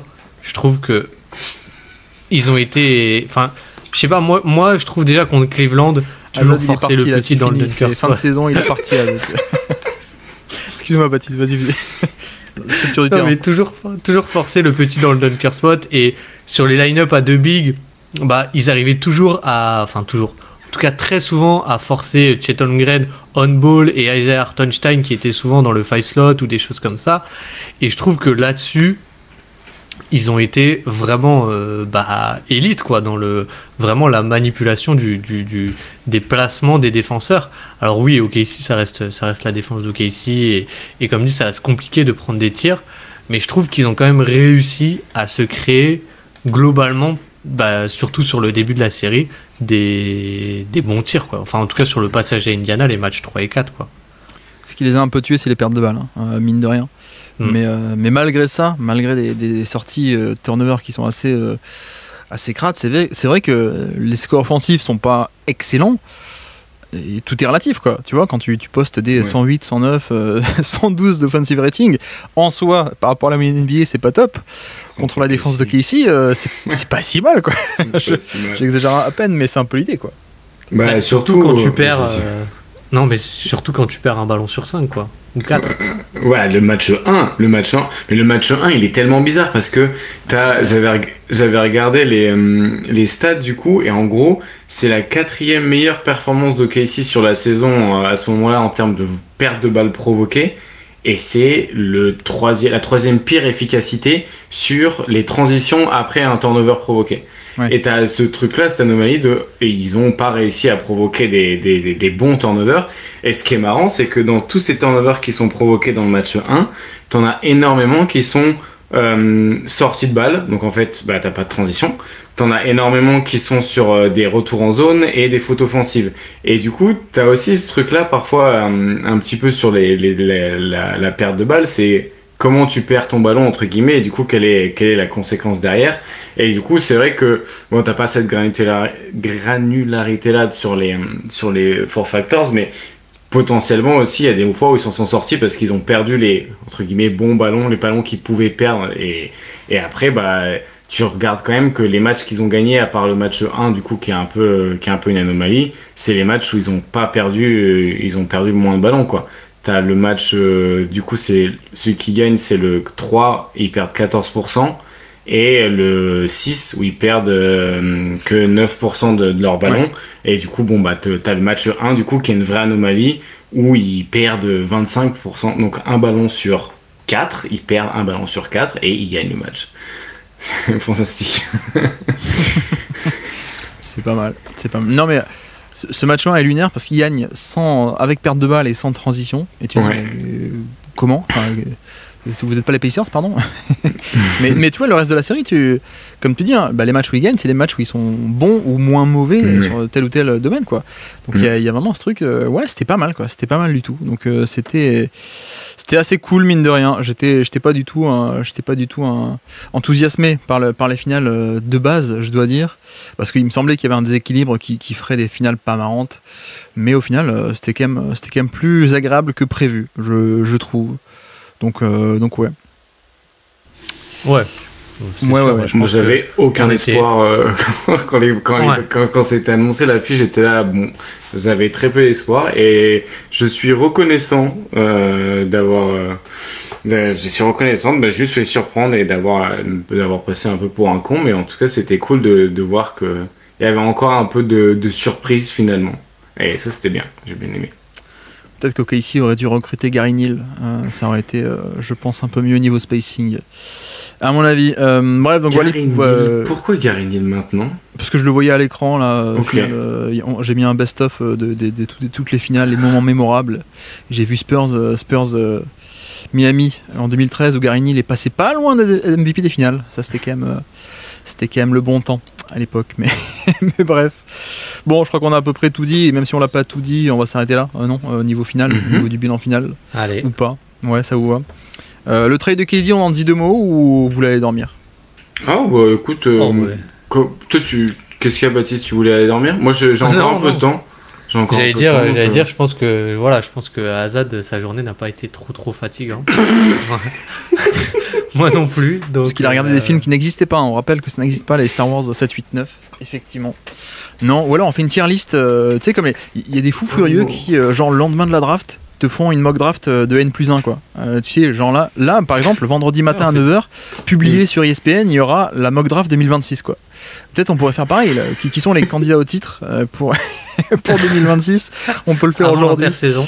Bon, bref, où est-ce qu'on met Houston là-dedans ? Qu'est-ce qu'on en pense de tout ça ? Oh là là. Magnifique. Bien, ouais, Jean. Franchement. Chapeau bas. Ouais. Après, je me rends pas compte au niveau des assets. Pour moi, je regarde le truc que d'un côté où il leur fallait un mec qui met des paniers. Et ils avaient des mecs qui mettaient pas de panier. Ils en ont envoyé un là-bas. Ils ont envoyé un choix de draft qui aurait potentiellement pas eu énormément d'impact. Peut-être, tu dis, le plus gros truc que tu perds, c'est peut-être Dylan Brooks. Bon, voilà, bon, tu devrais pouvoir t'en remettre, entre guillemets. Et du coup, t'as ce truc-là tu t'as obtenu le mec qu'il te fallait absolument pour les moments où il a pas le ballon et les moments où il a le ballon. Et en plus de ça, tu vois, on avait ce truc-là un petit peu, Jabari Smith, c'est sympa en protection de cercle secondaire et tout.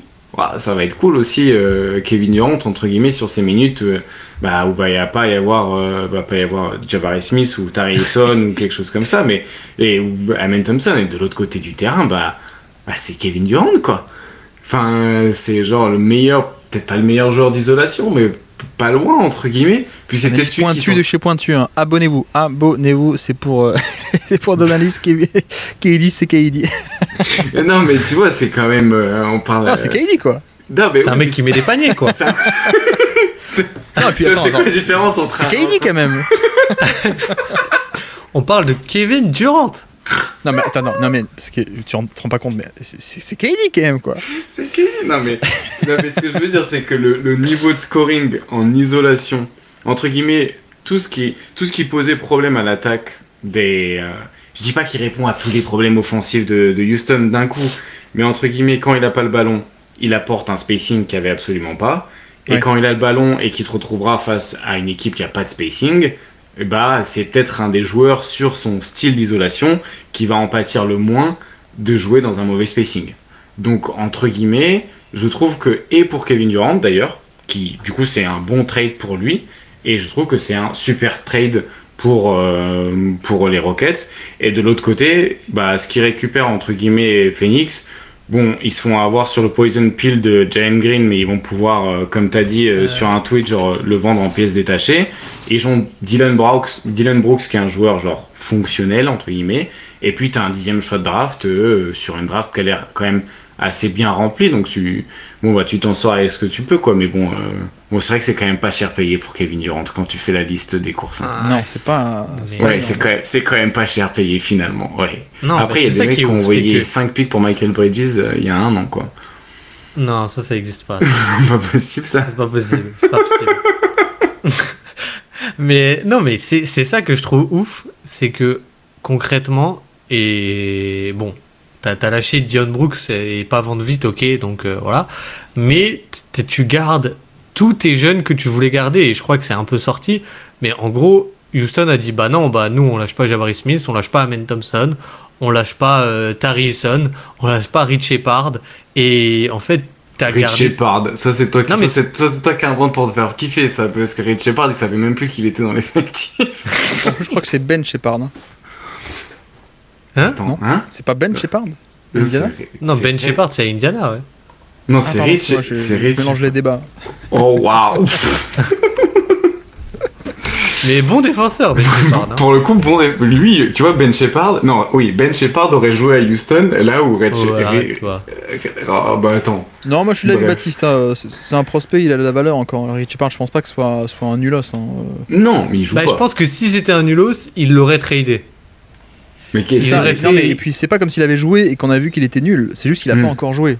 Il a pas joué dans une équipe, il a pas joué, c'est pas qu'il a pas joué à Washington, il a pas joué chez des Rockets d'un Udoka qui est à cheval sur le fer ou sur le fer à cheval, je sais pas comment on dit, enfin, bon, j'arrive plus à parler, il est tard. Pas sur le fer. Non mais qui est très axé défense, donc je pense pas que les front office et les GM se disent il y a un problème avec Rich Shepard et tout, je pense que les front office se disent on comprend que le mec c'est Udoka quoi.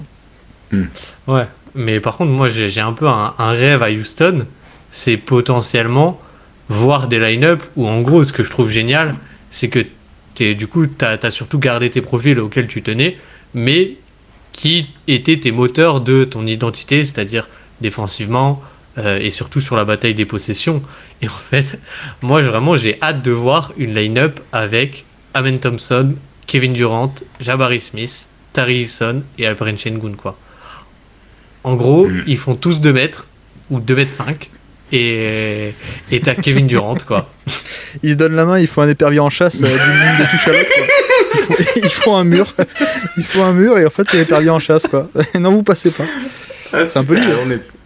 Il y avait un mème comme ça où c'était pourquoi les Warriors ils font pas genre un cercle autour de Stephen Curry. Tu sais qu'il y avait un système comme ça à l'époque Boston pour de vrai. C'était Kevin Garnett et Perkins qui étaient en tête de raquette, qui déblayaient du monde pour que Rondo ait une poche en tête de raquette pour un.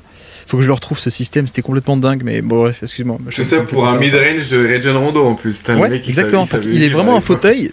T'avais les deux qui jouaient genre les offensive linemen au football américain, quoi. Les mecs ils dégagent du monde. Enfin c'est un autre jeu, hein, c'est une autre époque. Hein, c'est une autre NBA. Mais c'est à l'époque où ça allait au mastic, ça. Non mais comme dit Vincert, il lâche pas grand chose Houston. Ouais. Et moi c'est ce que je préfère, c'est qu'en fait, enfin tant mieux parce qu'il n'y avait pas beaucoup de candidats apparemment. Les Wolves voulaient pas trop y aller sur Durant, je ne sais pas pourquoi, sans doute peut-être parce que ils ont une situation à l'intérieur qui est un peu bloquée pour l'instant. Ok, t'échanges Gobert, mais ensuite il te reste quoi ? Il te reste 2 mecs qui sont en player option qui peuvent se barrer, donc tu seras un peu dans la panade quoi. Et puis t'as pas envie de lâcher Gobert non plus sans doute. Les Spurs, ils voulaient pas lâcher des jeunes, donc bon, ok. À la limite, mais c'est un peu dommage pour les Spurs, mais bref, passons. Donc il n'y avait pas beaucoup de candidats, j'ai l'impression.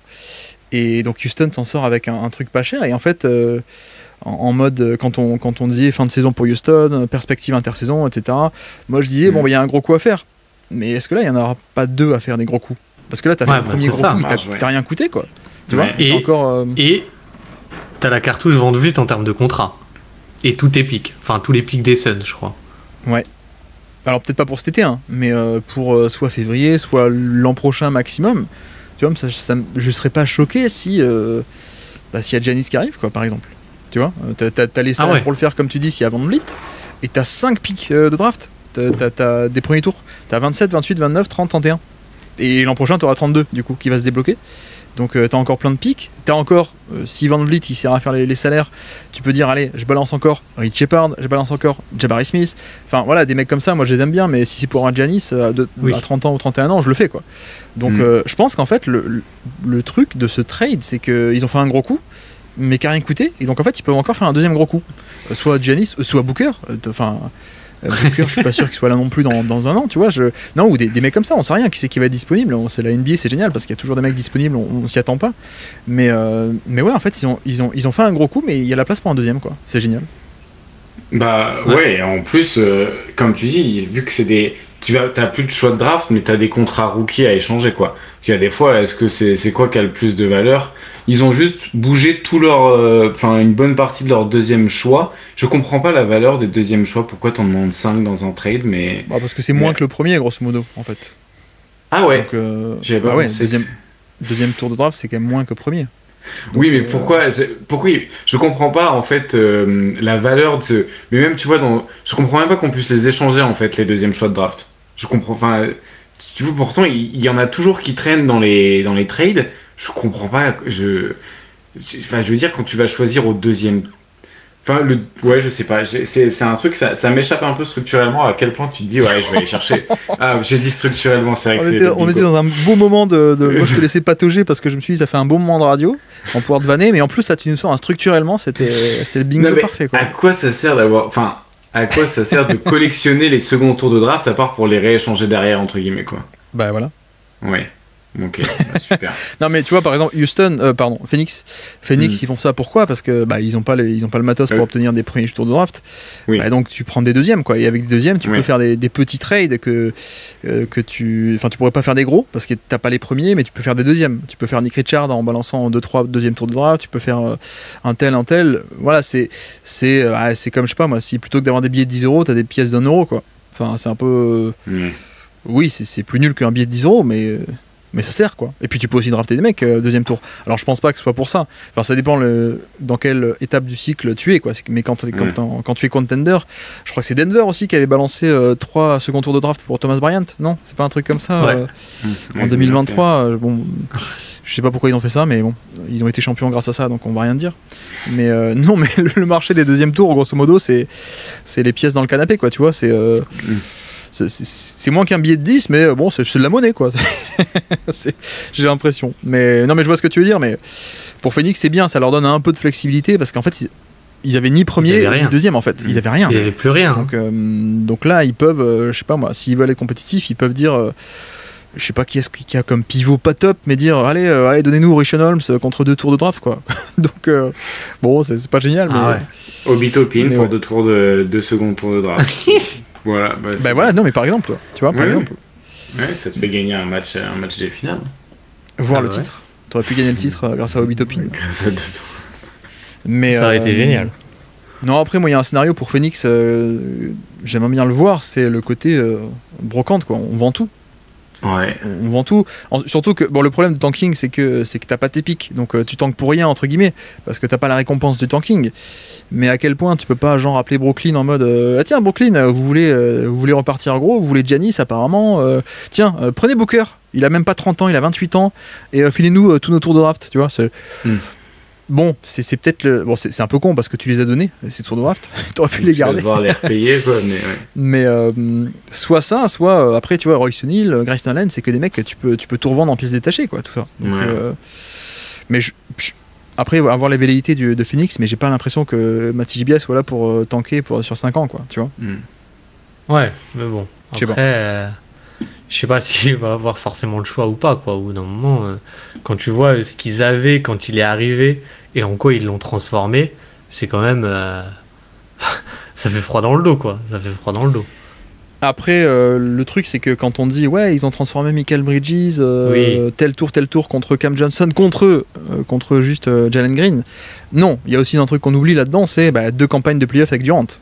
Qui à mon avis valait le coup. Alors, limite 3 ils auraient pu, mais ils sont pas qualifiés cette année. Mais on oublie toujours le coût de la valeur dépensée, quoi, des années qui passent. Et ça, c'est ça que t'achètes. C'est pas, il faut pas voir juste qu'est-ce que t'échanges il y a 5 ans et qu'est-ce que t'as 5 ans plus tard, quoi. Ça, c'est un peu, ça marche pas comme ça, quoi, pour le coup. C'était quoi les deux campagnes? Il y a une campagne du coup où là ils perdent contre les Wolves l'année dernière et l'année d'avant ils perdent. Ah oui, ils perdent contre Denver avec les matchs de Booker qui Booker qui tire à 90%. Ah ouais, 2023 c'est la campagne de Booker où ça part un peu en couille niveau. Il met tous les pull-ups à 2 points contre les Clippers. Ouais. Et non mais même après voilà, c'est pareil, moi je trouve pas que Durant c'était un mauvais all-in, c'était risqué. Après le fait de pas protéger les pics, ça oui, ça c'est genre t'as un nouveau propriétaire qui protège pas ses pics et là t'as tous les anciens propriétaires qui étaient en mode ah tiens il y a un nouveau il a pas connu Billy King, il a pas connu les Nets qui ont galéré parce qu'ils ont échangé Tatum et Brown en tant que futur choix, donc depuis cette époque tout le monde protégeait ses pics et l'erreur c'est peut-être ça, c'est peut-être d'échanger un mec aussi vieux que Durant et de pas protéger tes pics long terme, mais après c'est surtout Bill en fait le problème. Mais en soi, faire un all-in en mode on a Booker, on a Durant et on va les entourer, ça je trouve pas que ce fut un mauvais pari. Non, mais pas du tout. J'ai parlé en passé simple, t'as vu? Pourquoi? Non, j'ai utilisé le passé simple, je voulais t'impressionner. Voilà. Non, mais c'est vrai que Bill, au-delà de Bill, c'est la clause d'intransférabilité, quoi. Donc, c'est ouf que. C'est là où tu dis Washington, ils sont prêts quand même à tout pour pouvoir garder leurs joueurs, quoi. Ouais, mais ça c'était la mauvaise décision, effectivement. Mais ils auraient dû le laisser partir. Mais bon, les GM échangent toujours trop tard leur star, malheureusement. C'était un peu l'idée, alors qu'on voit un poster dunk de J.J. Hickson magnifique. Sur les passes de Ty Lawson, on se régale. On se régale sur on s'en met plein les mirettes. Ah non, mais attends, mais on n'est plus dans les moments des finales, parce que je me dis, mais J.J. Hickson avec Denver, qu'est-ce qu'il fout dans les finales? Non, pardon, c'est de la décennie. Mais c'est sur qui? C'est sur Millsap? Non, c'est sur qui? C'est pas un Trevor Booker? Ou c'est Marvin Williams peut-être. Ouais, ça a l'air Marvin Williams. Ou Jeremy Evans. Non, c'est pas le 2.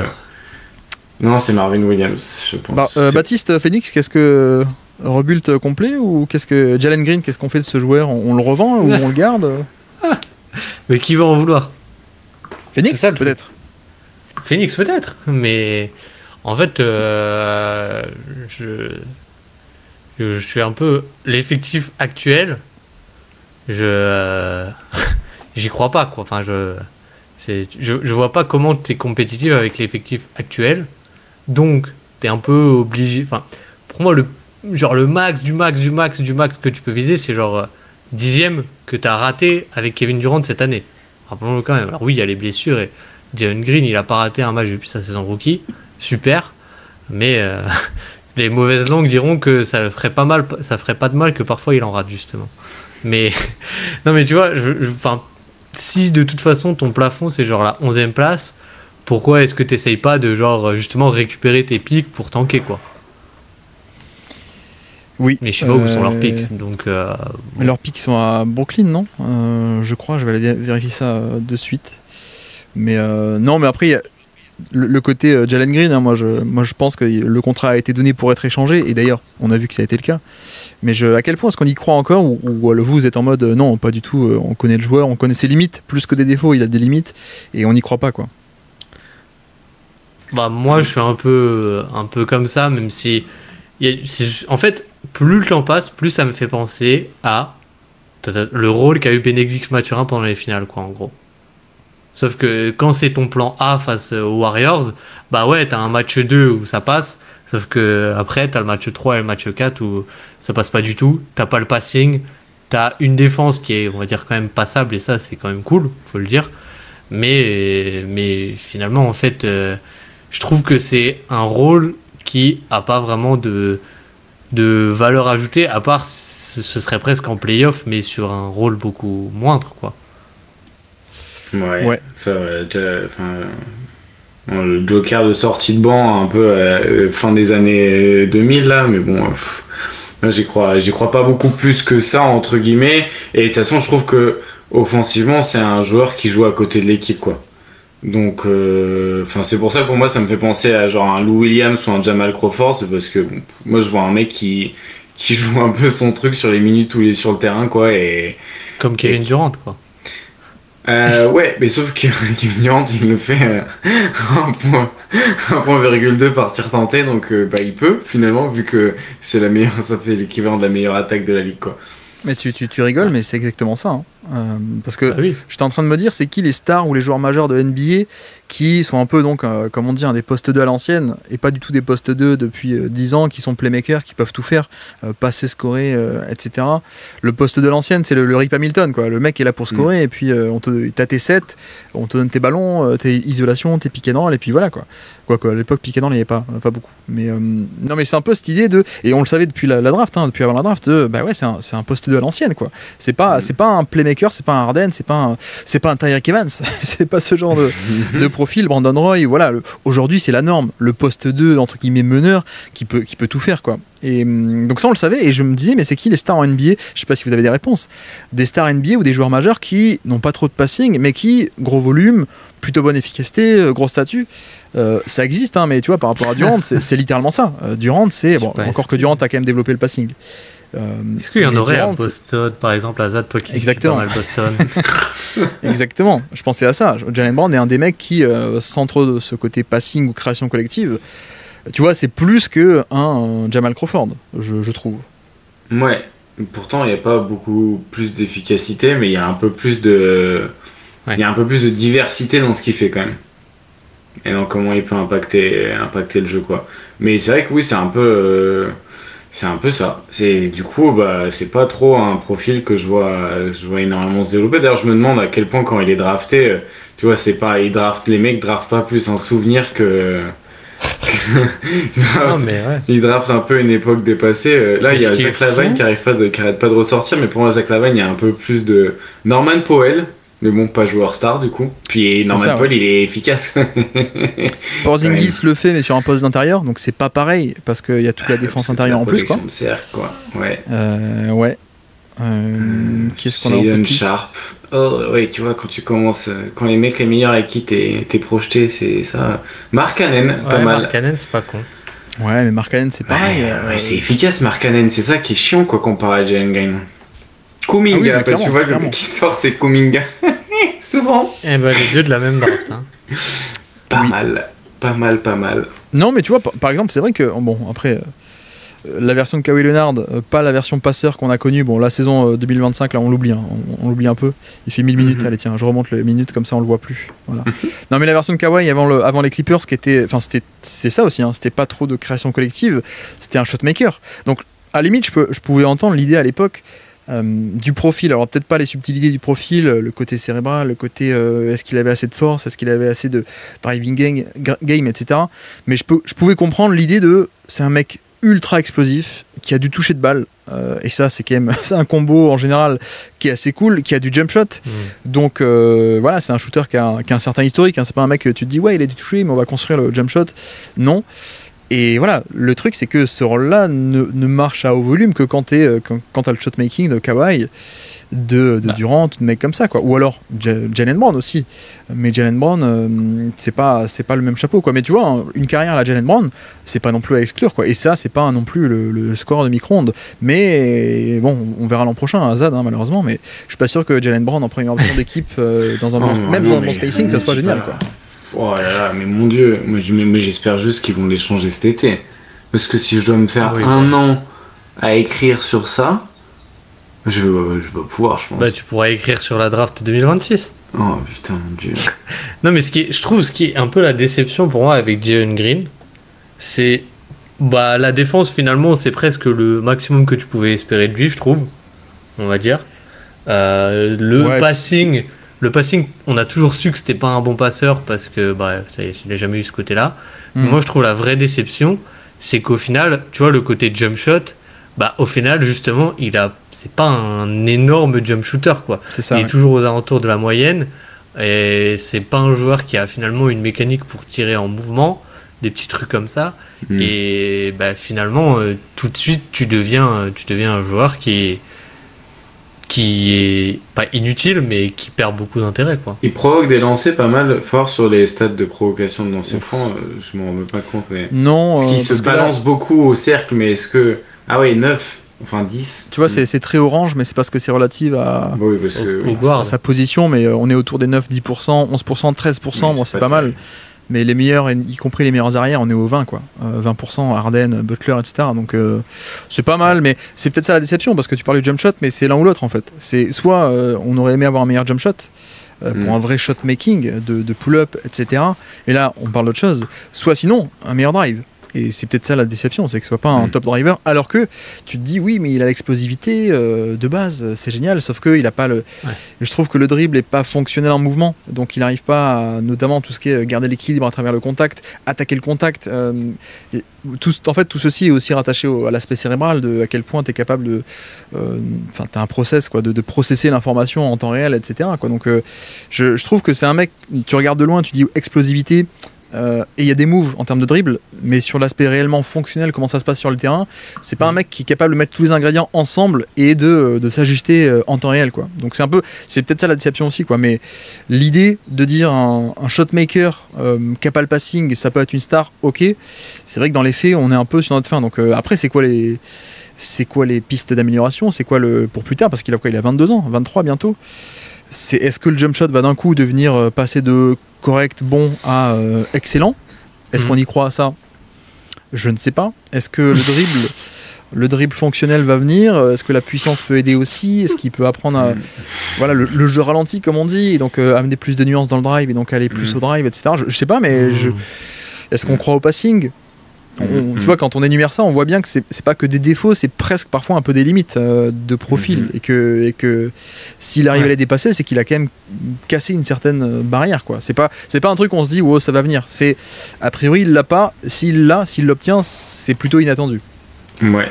C'est un peu ça. Et t'as le truc, comme il disait Baptiste, c'est que même si les tirs qu'il prend, on va dire qu'il est presque assez efficace sur les tirs compliqués qu'il prend, mais en fait, est-ce qu'il sait faire des choses simples finalement? Est-ce que tu es capable de l'avoir comme joueur plus off-ball? Du coup, tu peux profiter de sa vitesse. Parce que, par exemple, c'est hyper important, la vitesse à laquelle il se déplace, le chaos que ça peut engendrer si c'était une menace off-ball. Et ça, est-ce qu'il peut apprendre à jouer sans ballon, entre guillemets? Et quand tu regardes les joueurs avec qui on l'a comparé, t'as un peu que des pipes off ball, quoi. Jamal Crawford, Lou Williams. Peut-être Lou Williams, c'est celui qui avait le plus de game off ball. Jalen Brown, il en a pas vraiment non plus. Norman Powell, il en a. Et encore que Lou Williams, c'est un faux scoreur à micro-ondes. Hein. Il était quand même ultra efficace, Lou Williams, en fait. Hein, Mais oui, et d'un côté, il y avait du jeu off-ball aussi dans le peu de souvenirs que j'ai vraiment un peu tactique de ça, qui va au-delà des highlights, il y avait un peu plus de mouvement, quoi. J'ai l'impression que Jalen Green, s'il a pas le ballon dans les mains, il n'y a rien. Et du coup, vu qu'avec un ballon dans les mains, il crée. En fait, il a les outils pour être très menaçant off-ball, mais il ne sait pas les utiliser, quoi. Et du coup, vu qu'il utilise ces outils de création que quand il a le ballon dans les mains, mais que quand il a le ballon dans les mains, ces outils de création, ils sont pas suffisants pour créer quelque chose de suffisamment bien, t'es un peu dans une impasse où soit tu fais un shift et tu t'apprends. Alors, est-ce que être dans un environnement très compétitif où, en fait, il mérite même pas d'avoir le ballon et d'être à la création, et que du coup, il se retrouve à juste être un mec en bout de chaîne, est-ce que c'est pas la meilleure chose qui peut lui arriver? Le problème, c'est que vu qu'il a été signé, enfin, il est drafté top 3 et signé en contrat en conséquence, et qu'il est perçu top 2 devant Evan Mobley. Ah ouais, ok. Et surtout que le pick aurait pu aller à Houston, non? C'est pas une histoire de protection, et si le pick était en dehors du top 2 ou top 3, il allait à OKC? Je crois qu'il y a un truc comme ça. Hein. Je sais pas, moi ça me parle ça sur le pick de Amen Thompson. Le pick de 2023 là. S'il était top 5, il allait à OKC justement. Ok, je vais vérifier, mais... Peut-être. Mais il y a un truc, pardon Azad, je t'ai coupé. Non, t'inquiète. C'était pas intéressant. Mais c'est avec Jalen Green, je trouve, un truc qui est... En fait, on en revient à ce qu'on disait, mais un côté limite, pour moi, qui restera jamais une limite avec lui, c'est même sur le côté, en fait, sa capacité à jouer en mouvement, même sur le passing, sur des lectures simples. Je trouve que un Norman Powell, c'est pas un passeur génial, mais... Quand il sort d'un pin down ou d'une zoom action, il est capable de libérer assez rapidement la balle à son rollman. Après, il a 30 ans, Norman Powell. Hein, c'est vrai. Tu vois, 32 même. Hein. Mais je trouve que le nombre de genre un peu zoom où en gros il le mettait en mouvement un peu Jalen Green et il ratait la lecture et du coup en fait ça se retrouve sur une isolation finalement soit face à un switch, soit pas face à un switch. Et finalement tu te retrouves avec une possession où tu as un avantage qui est créé à finalement plus grand chose et un tir que la défense est prête à laisser et à donner une situation qu'elle est prête à concéder. Je trouve qu'en fait tu as vraiment ce côté où il transforme malheureusement des play calls qui sont souvent très intéressants en un résultat qui est pas si rémunérateur, quoi. Moi, là où je suis structurellement en désaccord avec Azad, c'est sur le jeu en mouvement. Non, je trouve que pour le coup, il pourrait être pas mal justement s'il était un peu plus mis en mouvement. Moi, ce que j'aime pas, c'est que, comme vous dites, il y a un peu une espèce de vision tunnel où il n'y a pas le process en mouvement, etc. Et bon, c'est cool, hein, pick and roll, l'isolation, ok, il peut le faire. Mais j'avoue que moi, plus tu le mets en mouvement, mieux c'est. Alors, il y a la limite de il faut faire les bonnes lectures, comme tu dis. Peut-être ça viendra avec l'âge, je ne sais pas. Mais j'avoue que l'utilisation un peu en mouvement, moi, me plairait un peu plus vis-à-vis de ça, parce que une situation où il a déjà un décalage de créer, donc exploser au panier, c'est peut-être un peu plus facile, etc. etc. Et puis même, c'est vrai que là-dessus, bon, Udoka, j'adore en tant que coach, mais c'est peut-être pas le coach le plus créatif offensivement.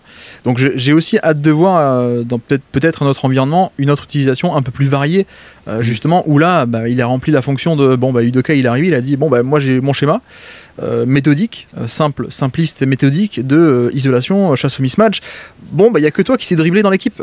J'exagère un peu, mais c'est voilà. Jalen Green a été aussi utilisé, voire surutilisé, parce que c'était un peu le seul porteur de balle un peu classique, donc il a été mis dans ce rôle-là. Mais j'aimerais bien voir, tu vois, d'ici 2, 3, 4 ans, sur les prochaines années, est-ce que déjà jouer à côté d'un autre passeur, la Ball, par exemple, un mec comme ça, utilisé sur des postes d'écran, utilisé en sortie d'écran, ce genre de choses, je dis pas que ça va être génial, mais je trouve que c'est peut-être plus ça son profil, un mec un peu polyvalent qui touche à tout, plus que le cantonner dans un rôle de porteur de balle attaque frontale, où je pense que si tu le cantonnes là-dedans, c'est bien, c'est peut-être pas forcément assez bien, quoi. Donc à quel point on connaît déjà les limites, quoi. Moi, ce que je disais, c'est quand il bouge pas, c'est à quel point c'est pas part du fait de comment il est utilisé, ou c'est part de son fait à lui, quoi. Oui, aussi. Et toi, t'as l'air de dire, c'est plutôt, toi, tu trouves qu'il est mal utilisé. Moi, je trouve que peu importe son utilisation, et je le trouve statique, entre guillemets, qu'il apporte pas grand chose là-dedans. Donc, en réalité, ça se rejoint un peu. C'est juste que, moi, je pense que là où t'as raison, c'est qu'il y a il est peut-être mal coaché, entre guillemets, pour l'instant. Du coup, ça va être intéressant de le voir avec Budenholzer au Phoenix Suns la saison prochaine. Alors, tu blagues ou pas, Azad? C'est une blague, oui. J'ai l'impression que j'arrive pas à être drôle ce soir. Pourtant, c'est là, tu vois. Non, parce que ce genre de choses, c'est des news que tu peux vraiment manquer en playoff parfois, un tel qui est viré. C'est vrai. Oui, je sais pas vous, mais depuis le début des playoffs, j'ai l'impression que c'était à 8 mois, quoi, le début des playoffs. Ouais, moi j'ai l'impression que c'était il y a une éternité. Du coup, en plus. Denver Clippers. Ouais, et puis, personnellement, du coup, moi, ça m'a, le début 2 jours avant les playoffs, il y a des mecs qui m'ont dit, oh oui, si, tu peux venir, tu vois. J'étais là, de l'autre côté, là. Du coup, j'ai l'impression que il faisait froid encore, quoi. J'avais l'impression qu'il faisait nuit tôt. Quand les playoffs ont commencé, j'ai l'impression qu'il faisait encore nuit quand j'allais au bar. Il faisait déjà nuit quand j'allais au bar et il faisait froid. Et maintenant, je sors du bar et il fait presque encore jour et je meurs de chaud, quoi. Et pourtant, c'est des mêmes playoffs. C'est juste parce que tu restes plus longtemps au bar. On rappelle, le bar, c'est le nom de la bibliothèque municipale qui est en face de chez toi, où tu vas emprunter du Spinoza. Non, parce que les gens vont croire que c'est un vrai bar. Non, c'est bibliothèque André Raymond. Exactement. La bibliothèque, le bar. Le bar. Non, mais c'est un peu con parce que tu vois, autant il y a des bars qui s'appellent parfois avec des noms d'autres choses, il n'y a pas des bibliothèques qui portent des noms de bars à l'inverse, tu vois, c'est un peu bizarre. Jalen Green à Utah, est-ce que c'est un All-Star, nous demande à Cabradabra. Non, mais à l'Est, c'est possible par contre. Tu vois, si Jalen Green à Boston à la place de Jalen Brown, il peut être All-Star. Non, mais tu vois, autant je suis pas fan, je suis pas hyper chaud, autant je préférais le voir dans un environnement très clean, très clean, justement un peu vide, où tu te dis il n'y a pas de pression, vas-y on te passe un peu au révélateur. Ah ouais. Ouais. C'est s'est passé les premières saisons. Ouais, mais attends, il était quand même assez jeune, quoi. Oui, non, mais c'est moi qui suis pas assez patient, j'avoue. Mais ça restait une utilisation un peu mauvaise, un j'allais dire, bon bref, un peu. Ouais, le coaching de Silas, c'était pas non plus la folie, quoi. Oui, mais c'est vrai.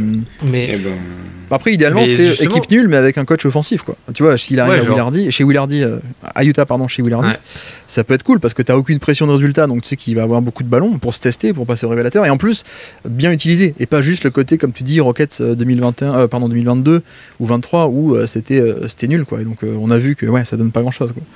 Mais on parle aussi de Jace Richardson, qui est donc le fils de Jason, que donc Baptiste ne connaît pas, bien sûr, puisqu'il est trop jeune. il vaut quelque chose ou pas, Jace Richardson? Pour moi, c'est Jason Richardson qui est le père de Jace Richardson. Ouais, d'accord, ok. non, oui, il vaut quelque chose, mais le truc avec lui, c'est qu'il est tout petit. Non, mais en 10ème pick, ou sera plus bas?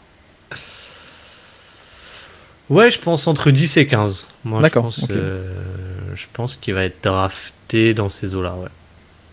Je pense. Effectivement. Quoi d'autre Vas-y. Il y a un truc que je trouvais marrant quand vous parliez de Jalen Green, c'est qu'en fait, est-ce que... Et je pense que c'est ça, mais est-ce que Kevin Durant, c'est pas le joueur Ime Udoka ultime, en fait? Ah bah, carrément. Dans le sens que... tiens tes ISO, et puis on y va, quoi. Et même sa faiblesse qui est la création collective, en fait c'est pas grave, parce qu'on s'en fout dans ce système-là, dans ces schémas-là de la création collective. Donc moi je suis totalement d'accord. T'as ton roamer en défense. Ouais, alors ça, si ça revient. À voir si ça revient. Qu'est-ce qui fait... Qu'est-ce qui fait que... toi, tu le perçois comme un moins bon protecteur de cercle qu'avant. C'est physiquement, tu trouves que moins vertical, plutôt en retard, ou c'est les schémas qui étaient pas aussi bons peut-être du côté de Phoenix? Non, c'est que cette année c'était la cata. On peut tout jeter à la poubelle. Non, mais après je dis pas qu'il peut pas. Je dis que les vraies bonnes versions de KD c'était genre en Nets, en protecteur de panier, et qu'en 2026 on sera 2-3 ans peut-être après ça, et que on est 2-3 ans quand il aura 37, quoi. C'est pas genre entre 26 et 29. C'est que plus il va vieillir, plus enfin voilà, quoi. Ouais, mais j'ai envie de dire, est-ce que tu t'en fiches pas que je veux dire, Houston était une défense top 2. Je veux dire, ils avaient les mêmes protecteurs de cercle qu'ils auront l'an prochain, quoi. C'était avec du positionnel, en fait. Avec de la défense positionnelle et pas du tout un mec athlétique qui peut faire ça, ouais. Mais après, s'il peut le faire, c'est génial, parce que ça débloque des line-up petits avec lui en 5, et ça, offensivement, c'est incroyable. Ouais. Oui, mais je pense qu'en fait, même sur ces line-up petits, t'auras quoi? T'auras Tari Eason et Jabari Smith, quoi. Oui. Oui, effectivement. Ça va, quoi. Il y a pire. Bon, le truc pour Phoenix, c'est que moi, je veux bien entendre que non, on peut pas tanker parce qu'on n'a pas nos pics, qu'on veut être compétitif, mais comment, en fait? Comment tu vas te payer un pivot? Comment tu vas te payer le reste de l'effectif? Comment tu vois, moi, le propriétaire veut jouer des matchs. Ok, mais avec quels atouts? Qu'est-ce que tu dépenses pour t'améliorer? Là, ils sont... En plus, le fait que tu échanges KD, bon, ça n'allait pas en termes de relation, mais t'as quand même bien affaibli l'équipe. Donc, et t'as pas eu un retour qui est si fantastique que ça, quoi. Donc je sais pas, je sais que la défense aussi était cata l'an passé. Bon, je pense qu'elle était encore pire que leur vrai niveau, parce qu'ils n'ont pas bien joué, mais je veux dire, l'effectif aurait pu produire plus. Mais je suis pas sûr que Dylan Brooks arrive et change tout, quoi. Donc voilà, et je suis pas sûr qu'ils aient les atouts pour se payer un Potel, un Claxton, un mec comme ça. Ils ont Nick Richards, quoi. Bon, moi j'aime bien Nick Richards, mais pour une catégorie All-Star, quoi. Pas pour une catégorie titulaire NBA. Donc Bradley Beal, moi j'ai hâte qu'il se fasse couper, déjà parce que j'en ai marre des fans des Suns qui lui tapent dessus alors que c'est pas que de sa faute, quoi. Oui, il est pas bon dans ce rôle là, mais non, j'ai hâte qu'on soit dans un an et demi, 2 ans, je ne sais pas, qu'on se rend compte que en fait Bradley Beal, après un buyout où Bradley Beal payait 35 millions l'année en deuxième option, en fait c'est très cool, quoi. Tu vois, je regrette un peu ça, mais c'est un peu de sa faute aussi. Mais ouais, j'ai hâte de ça. Bradley Beal ailleurs, Booker ailleurs aussi. Et pour te dire, donc les pics, je sais pas qui c'est qui a demandé les pics de draft, je les ai un peu sous les yeux là. Donc il y en a beaucoup qui partent à soit Houston, soit Brooklyn, dans l'échange de KD, tu vois, non protégés ou alors des swaps, etc. Donc tu vois, ça c'est les outgoing draft picks. Il y en a beaucoup. Il y a le premier 2025, il y a le premier 2026, il y a le premier 2027, il y a le premier 2028, premier 2029 ici qui part à Houston. Houston en tout cas peut swapper. Premier 2030 aussi qui part à Washington. Premier 2031 qui part à Utah. Voilà. Ils ont jusqu'en 2031, ils ont plus de premier choix de draft qui peuvent échanger librement. Donc ouais, que faire à part juste on attend quoi. Je sais pas. Bah ouais. Bah, je sais pas non plus. C'est peut-être là où ils vont passer Jalen Green au révélateur. Hein. Ouais. Oh, Tobias Harris. Ton meilleur truc, est-ce que c'est pas aussi de refourguer Booker contre une offre cool? Contre tes pics. Contre d'autres pics. Parce qu'il y a tout, enfin, je veux dire, il y a d'autres équipes qui possèdent des pics d'équipes nulles en réalité. Donc, ouais, ou même Booker, t'en profites pour récupérer un simili SGA 2019 quoi. Tu vois, tu peux aussi échanger ta superstar contre un jeune à potentiel qu'on accepte de te céder parce que DeRozan. Pardon, je vois DeRozan à l'écran. Parce que Booker, c'est mieux.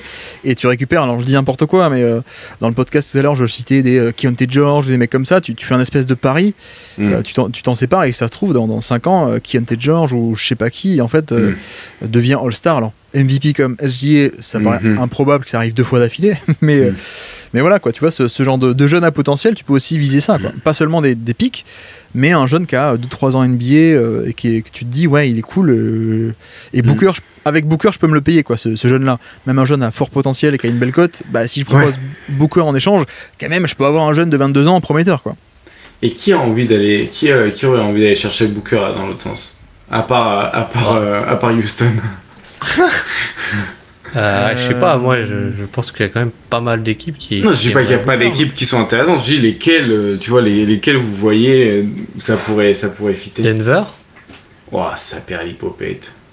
Jamal Murray et quelques pics. Je pense que ici je le fais, si je peux. Ah bah oui. Est-ce que les 3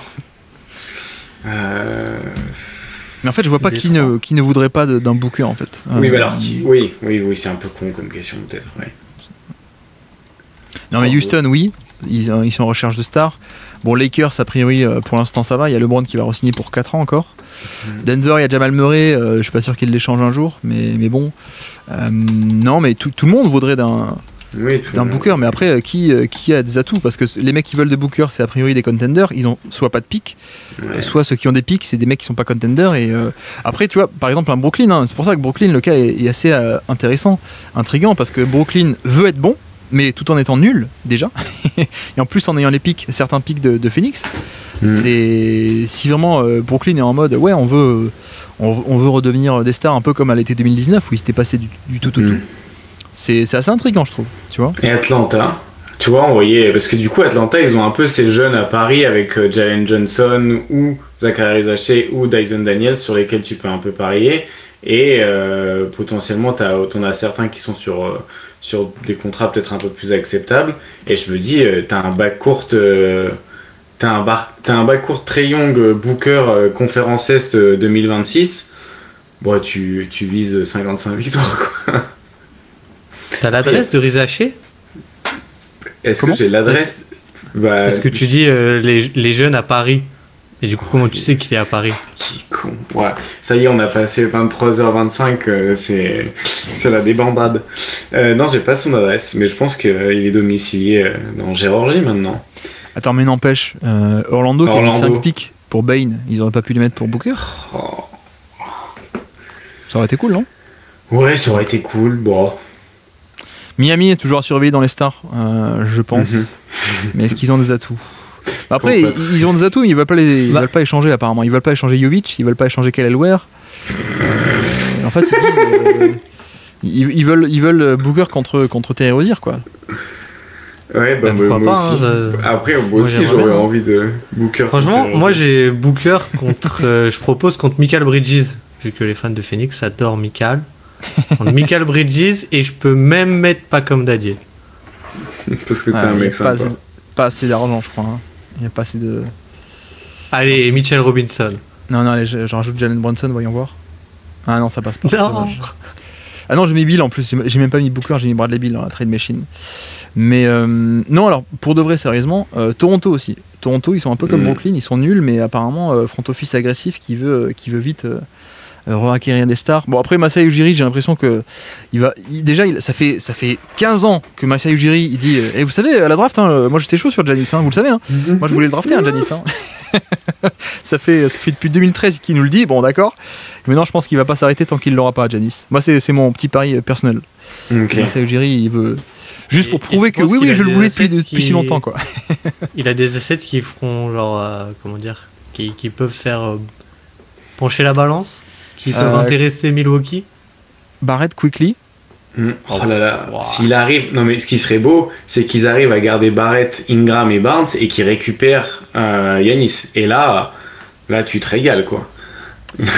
Toronto, ils ont le 25 de cette année, bon c'est dans 2 jours, donc on élimine 26, 27, 28, 29, 30, 31. Franchement, là Toronto, là Masai Ujiri, il se dit je vais faire Giannis et Booker. Hein. Mais non mais Giannis vraiment. Et Booker. Non, ça je rigole. Mais blague à part, Toronto, ça a surveillé au niveau attirer des stars, quoi, pour le coup, je pense. Toronto et Brooklyn, les Sixers non, ils sont déjà remplis. Par contre, Brandon Graham, est-ce qu'ils peuvent l'échanger ? Pas de suite. Ouais, ils vont signer une prolongation, du coup c'est pas avant 15 décembre, non, un truc comme ça. Quoique la prolongation est tombée un peu avant la fin de saison. Voyons voir, qu'est-ce qu'il me dit. Mais je crois qu'il y a une période... Non, apparemment t'as le droit de l'échanger. Ouais, non, t'as le droit d'échanger peut-être apparemment. Vu que c'était une prolongation qui est tombée pendant l'année, c'est pas une prolongation qui tombe pendant l'été, quoi. J'ai l'impression. Il est malin. Je sais pas, je connais pas les technicalités, mais. Ouais. Oui, mais t'as raison, peut-être qu'il l'a fait pour ça. Hein. Il a signé une grame assez cher pour échanger contre Giannis, quoi. Bah en tout cas, il a pas. Je pense pas qu'il lui ait signé une extension pour le mettre sur un terrain de basket à côté de Scottie Barnes et RJ Barrett. Hein. Bon, ou alors il y a un truc que j'ai pas compris, mais. Est-ce que Booker contre De'Aaron Fox, c'est pas intéressant aussi? Oh là là, ça serait tellement drôle. Après que De'Aaron Fox y ait demandé à aller aux Spurs, ce serait tellement drôle. Non, après ça se fera pas parce que je pense que, en tout cas, ça se fera pas avant l'été prochain. Je sais pas comment vous êtes, hein, vous. Moi, je vois un Luka Doncic qui dit oui, merci les Lakers et merci les Lakers, organisation. J'ai aussi vu un Luka Doncic qui entre en dernière année de contrat et qui est plus fit que jamais. Hein. Je sais pas. Non mais quitte à pas avoir un super max à 75 millions l'année, on est d'accord que tu testes un peu le marché, non? Bah autant choisir où tu vas. Dans ce cas-là, quitte à pas avoir l'argent, autant choisir où tu vas, c'est sûr. Bah, c'est un peu l'idée, quoi. C'est un peu. Moi, je veux bien les Lakers, hein. Mais franchement, le futur long terme aux Lakers, il est pas évident. Hein. Je vois pas. À moins qu'il y ait des deals un peu. Non pas sous la table, mais des contrats marketing pub incroyables aux Lakers. Mais je crois que personnellement, et c'est nul de dire ça parce que j'y suis pas, mais ça me plairait plus d'aller jouer signer avec Jokic ou avec Wemby, quoi. Bref, mais ouais. Je crois qu'on a atteint les 2 heures. Je crois qu'on s'est éloigné du trade de KD, donc on va peut-être s'arrêter parce que je sens qu'on s'endort tous. On a atteint les 2 heures sec, on a atteint les 2 heures. Ça faisait longtemps qu'on n'avait pas fait un bon live comme ça. Bah il y a hein, la quotidienne d'hier. Je suis bête. Ouais. Attention Toronto avec les taxes, les joueurs moyennement chauds pour avoir beaucoup moins de dollars. Oui, c'est aussi l'avantage du Texas d'ailleurs. C'est pour ça que Doncic, il connaît l'imposition au Texas. Il dit finalement c'est pas mal hein, de jouer avec Wemby, ça pourrait être cool. Bon bref, en tout cas merci beaucoup Azad et Baptiste d'être passés pour ce bilan final / concours de blagues apparemment / trade de KD. C'était très cool, merci pas à vous. Le meilleur. Eh ben merci à toi, franchement, ça faisait longtemps en soi qu'on avait fait un petit live. Ouais, et encore une belle année de passé quand même. Encore une belle année de passé. Puis ça annonce surtout que là, il va y avoir du boulot pour les bilans de la saison. Parce que là, du coup, on rentre dans la période où on va beaucoup regarder un peu ce qui s'est passé derrière, quoi. Je sais pas, je veux pas vendre la mèche, donc je sais pas ce qu'a prévu Guillaume pour le Basket Lab, mais à mon avis, du coup, c'est le premier enregistrement depuis un moment, mais c'est pas le dernier de l'été, quoi. L'intersaison, c'est ma saison en général, je dis. Parce que là, que les stats sont arrêtés, on peut parler de stats, on peut parler de tout. Ce C'est quand même cool. Donc bref, merci à tous dans le chat aussi. C'était très très sympa cette petite soirée de chill. Bon, chill, on a quand même bien parlé tactique. Hein. C'était. Mais pour des mecs qui n'ont rien préparé. Ouais, mais après quand tu regardes les matchs, t'as pas besoin de préparer. T'as tout en tête. Oui. Après, celui d'hier, franchement, je pense que on était les moins pertinents avec Baptiste vu l'heure à laquelle on l'a regardé. Mais pour le coup, c'est marrant, c'est parce qu'à force de parler des matchs, il y a des choses qui reviennent aussi, des trucs. Donc non, c'était cool. Je m'attendais, enfin, j'aurais pensé que on soit pas aussi sérieux dans l'analyse tactique, mais ouais, c'était bon, c'était bien. Bref, merci à tous dans le chat, merci tout le monde, merci à mes parents, non pardon, merci à tous, on se dit à plus alors, ciao, peut-être mercredi du coup, hein, pour le bilan de l'année, ciao.